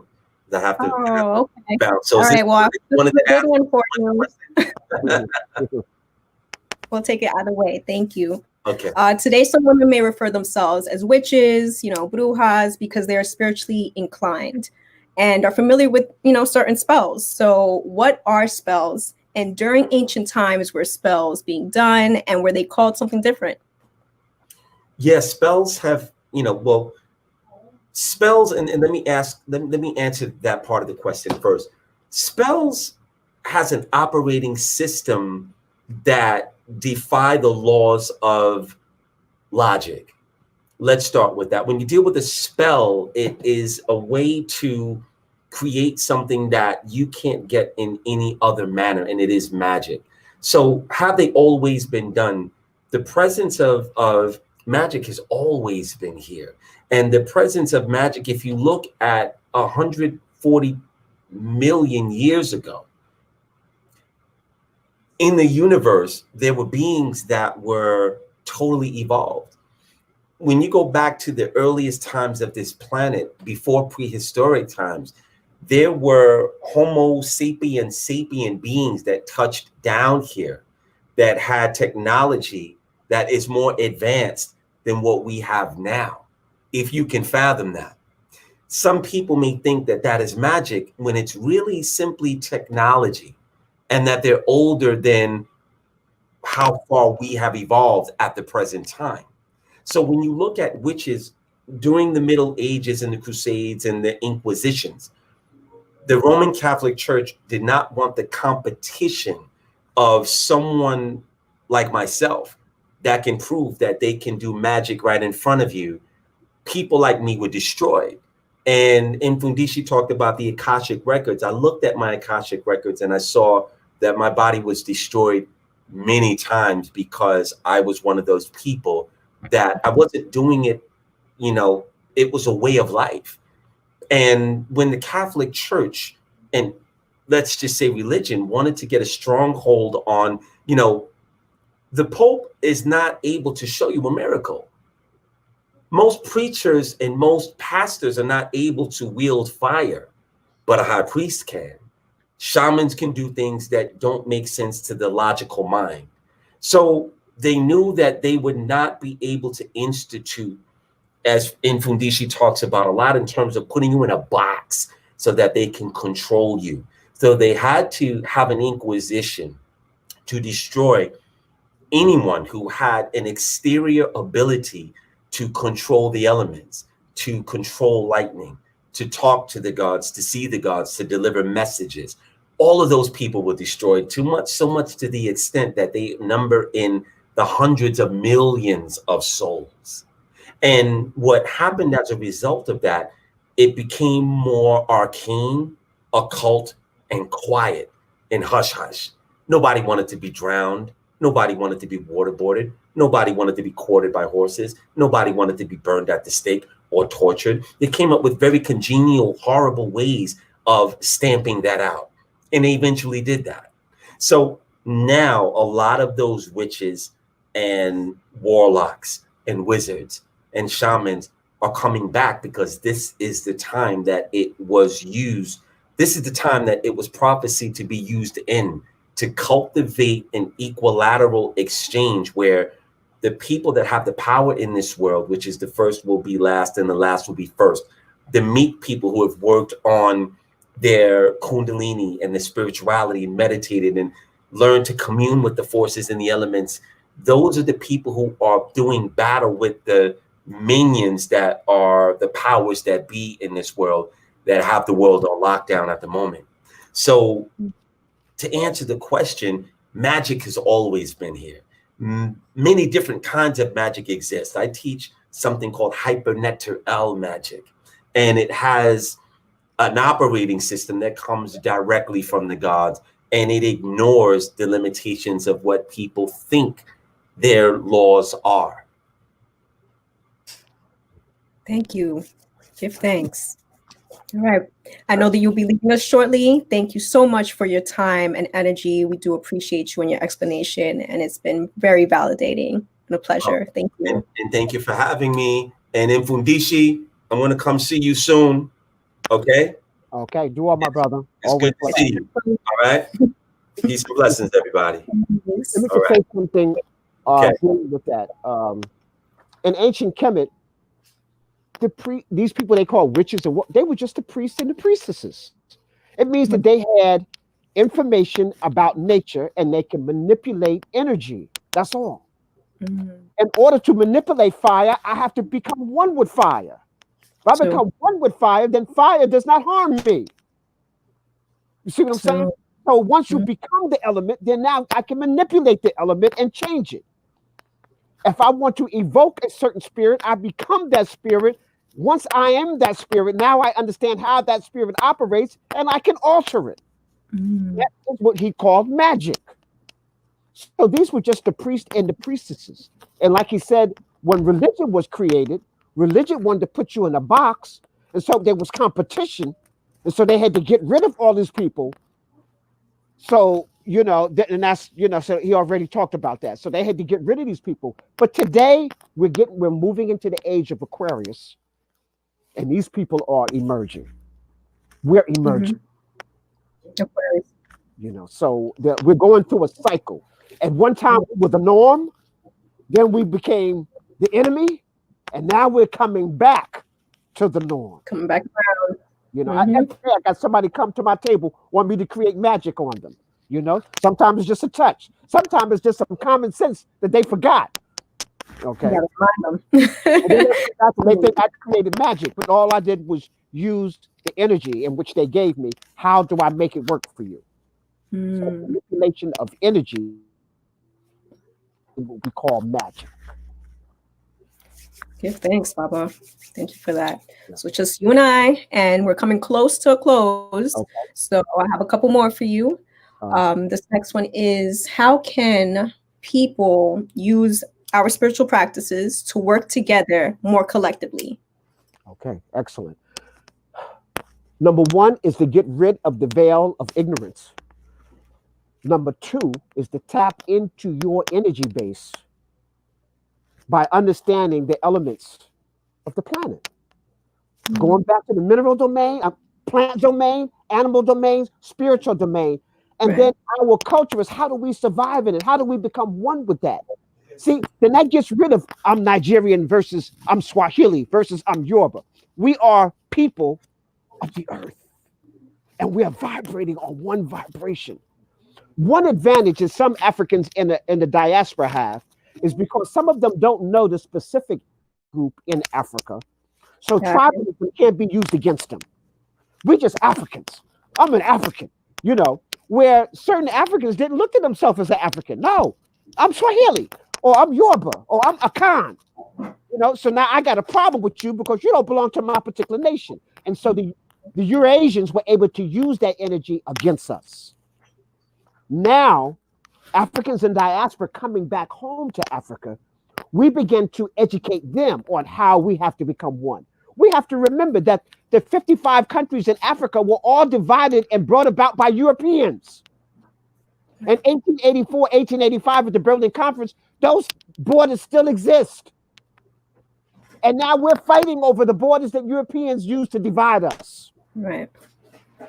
And we don't see the picture. We don't see the picture because we're not educating ourselves from a cultural, spiritual perspective. Once we take control of education, education is supposed to enlighten you to be one with the Creator. How do I become one with the Creator in human form? Okay, so you become an enlightened being. That's what education is supposed to do. And you become an enlightening being. And as an enlightening being, other people see your light and they're attracted to you. Right. Okay, you don't see people as people. You see people as light energies. So you see low vibration versus high vibration. I want to move towards high vibration. Okay, and so you have to understand that. So that's how we began to move together. We have to raise our vibration. You need to take religion and put it in the closet. Malcolm X said that. Take your religion and put it in the closet. Because if it hasn't done no more for you than what it's done, you need to leave it in there anyway. Okay? When we come out here, we come here as a divine spiritual beings. We have a common enemy. Okay? Like right now, Africans are allowing the Eurasians, like the Chinese and Japanese, come in and buying up all their land and then taking control of their own country. We don't see the cycle being repeated over again. Africans in the diaspora are coming back, and we are claiming all of Africa. And we are claiming all Africans in the diaspora. Those confused and not confused, because we need to re-educate them. Just imagine if we had abandoned Malcolm when he was 21. We would have lost a great teacher. Right. Okay? Right? But we didn't abandon him, and then he evolved. And so even though we got some confused, crazy Africans out here, confused, crazy people of color, we have to have faith that we can begin to teach them. And you teach by being a good example. A good character has to be at the foundation. So if you're developing good character, high vibration, spiritual teaching, understand what spirit is and tapping into. So that has to do with your diet. A spiritual diet. You're talking about you're a spiritual person and you're having a Big Mac and you're feeding your kids a Happy Meal. And then you wonder why they're going wild. And then they wash it down with some sugar water, soda. And then you wonder why the kids is off base. No, mentally, physically, you notice whether you're a Jew, whether you're a Christian, whether you're a Muslim, all of them got bad diets because they're not tapped into spirituality. They got bad diets. Bad diets. You got to and because something is kosher, don't make it good. It just means the rabbi prayed over it. Because something is halal, don't make it good. It means that the imam prayed over it. It's still junk. So you prayed over some junk and now it makes it right. No, don't go for the okie doke. Okay, eat the fruit of the land. Eat the vegetation of the land. Drink clean water. Fellowship with people who think on high vibration. Surround yourself with people who are thinking on a high vibration level. That's how we begin to come together. Listen to people who are vibrating on a high. The YouTube, anybody can get a YouTube channel. You can listen to 2 tapes, 1 lecture, and now you are an authority, and now you got your own YouTube channel telling people what to do. Right. No, you got to check out their vibration. Are they vibrating on a high level? What kind of words are they using? Are they using heka'u, words of power? Or like Master Gano was talking about, people cussing all the time, low vibration. You got to clean up your diet, clean up your language, clean up your consciousness, because your language is an expression of your consciousness. So, and now you come together with like-minded people. Let me say this. We didn't get in this situation because of individuals. It was a collective effort to put us in this situation. Collective effort of conscious Africans to get out of this. So we need an African think tank. We need a council of elders, a council of experts, following the council of esteemed ancestors to get us out of this. So as we come together, as long as we're in the religion, we will never be able to get together and free ourselves. And I'm not picking on one particular religion, any of those religions. And even people who have turned Kemet into a religion, I'm against that. Kemet is supposed to free you of religion and give you a spiritual foundation, connect you with the universe. Okay? So as long as spirituality, the age of Aquarius is the age of spirituality. That's the liberation. We have to move towards spirituality. We have to understand the creator, understand the elements, understand nature, and use all those powerful energies to our advantage. And if each of us become captain of our own ship, then we become a fleet. And a fleet is much more powerful. Give thanks, Baba. So our last question before we open up the floor to our audience is, are there any books, Baba and Mfundishi, that you could talk about that has all these rituals that were performed in ancient times? Are there any books that we could reference? Well, I talk about a lot of them in my book, Spiritual Warriors Are. I talk about rituals, libation, and all of that in my book, Mfundishi Jhutyms, in the Spirit of the Magi. Okay. There's book of Spirit and Water by Salome. He goes into rituals and stuff like that of spirit and water. They need to get books on Ifa and the divinity of Ifa, because they go through rituals and talk about it real fine. Like, they need to just tap into the structures that are there, that are connected to the ancestors, who are connected to the elders, who are connected to the ancestors. See, there's a cycle. You have, like right now, you operate as what we would call in Kemet as a divine scribe. A divine scribe is the one that takes the experts' information, the elders' information, and the ancestors' information, and direct it to the people so they know where to go. So they're not just fishing in the dark. So you have the divine scribes who connect us on which schools to go to, because we can tell you which schools has the experts and the elders in there. You can direct us to what organizations to go to, because they tell us where the experts and where the elders and the teachers are there. So you have to keep that. So this communication, the divine scribes or the communication experts have to be in touch with the experts, and the experts have to be in touch with the elders, and the elders are in touch with the ancestors, and we all are in touch with the nature. So there's an order to that.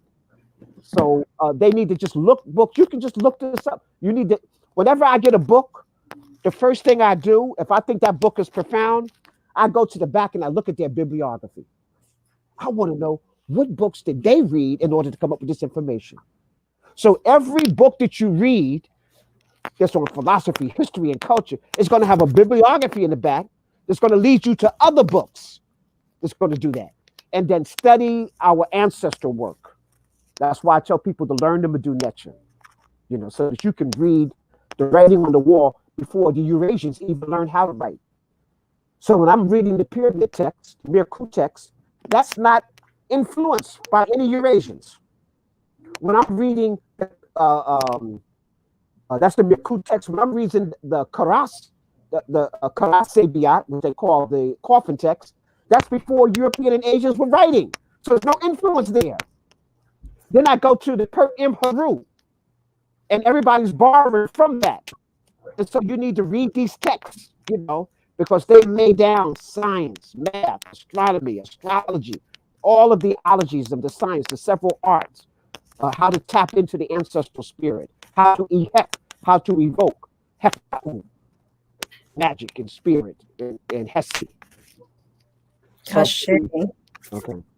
Give thanks. Well, thank you. I want to thank all our panelists for joining us tonight and thank our online guests.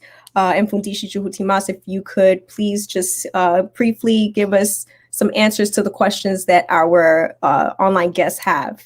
Okay. So I'm going to share this question from Jayla.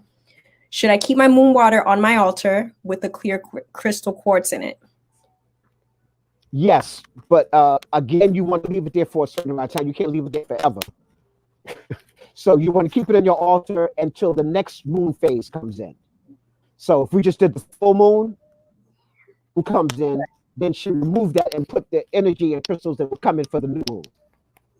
Okay, so each cycle, so if they put certain on their altar that's dealing with the new moon, you keep that in there until you have quarter moon and then the half moon. Each cycle, you remove those crystals, that water and that stuff, and then replace it with the new energy that's there. So hopefully I answered that. Yes, give thanks. This next question is from our online guest, Stephanie. Is there a way to order crystals from the website?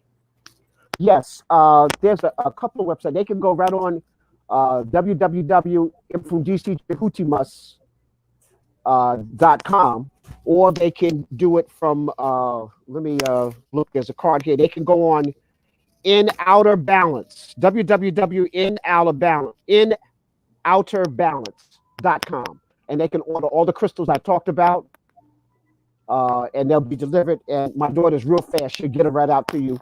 She's running to the post office every day. Okay. Absolutely. So, yeah, you have an abundance of collections. I know I could attest to that, and they're great quality. When you get your crystals, it's almost as important as the crystals themselves, because what kind of energy brought forth these crystals? Okay, just like you have blood diamonds, and then you got spiritual diamonds. Okay, you have filthy rich, and then you got rich. Filthy rich is how you got the money. You just messed up a lot of people to get it. So the crystals, how you got almost all of our crystals are being imported, or we're doing trading with them. Okay. So. Okay. Give thanks. Our next question and last question is from Sobek. Are there warrior prayers in Kemet, the Magi way? Yes. In fact, I give them in the book, The Spirit of the Magi. Spirit of the Magi. And the new volume 2, comes out this summer. So I have some of the rituals and spirits in there. It even gives a Magi pledge, like how you pledge yourself to the ancestors to fortify. I talk about how the Magi go into each stage. And for those people who are listening who don't understand who the Magi are, let me say this. Almost everybody heard the word ninja. You know who the ninja are. Everybody heard the word samurai. You heard these names. The Magi are their teachers. Who are the most powerful rulers, warriors, that the kings of Egypt only wanted the Magi to be their bodyguards? The high priest and the magistrate would only be Magi. So if the Magi are this powerful, you need to be saying, well, who are the Magi? What are their works? What have they done? And so in the book, Mfundishi Jhutyms and the Spirit of the Magi, I define who the Magi are. With many of the warrior foundations that we learn of today come from the Magi. This whole warrior way of life, this whole concept of the meditation on the highest level, the whole concept of Hekau, spirituality and magic, the Magi were able to do. Ashe. And anybody is welcome to order and purchase their copy from your website. Is that correct, Baba? Right. They can go to my website, or they can even go to Amazon.com and get both books. Ashe, ashe. Okay, so that is our time for Happy Talks. Again, I want to thank our panelists for your informative responses. I know I'll be making my adjustments on my routine based on your explanations. I just hope that everyone here will also find it useful and also as a reminder to apply to one's life during these times. Okay, I want to give some shout outs. Shout out to our panelists and Mfundishi Jhutyms, Master Gano Grills, Chief Oluwole Ifakunle. Shout out to our HAPI family, to HAPI Films, Dion, Elena, ROC The Rock, Charles, Tammy, Darrell. Shout out to King Simon. Shout out to Felicia. Shout out to Taki. Shout out to Naturally Super Dope, Black Butterfly, Lexi, and shout out to all the elders, the priests, priestesses, practitioners that keep our traditions alive. Shout out to the shrine in the studio of Patah. Shout out to Queen of Full Wellness Institute, the Temple of Anu, the Shrine of Ma'at, New Aset Temple, and Vaseking Healing Arts. And shout out to everyone who's asked questions and has been supporting HAPI. Thank you. I hope that everybody just, remain in the heights and tune in next week. Next week, we have Dr. Patricia Newton. She will be live on HAPI Talks, same time, same place, Thursday, May 14th at 7 p.m.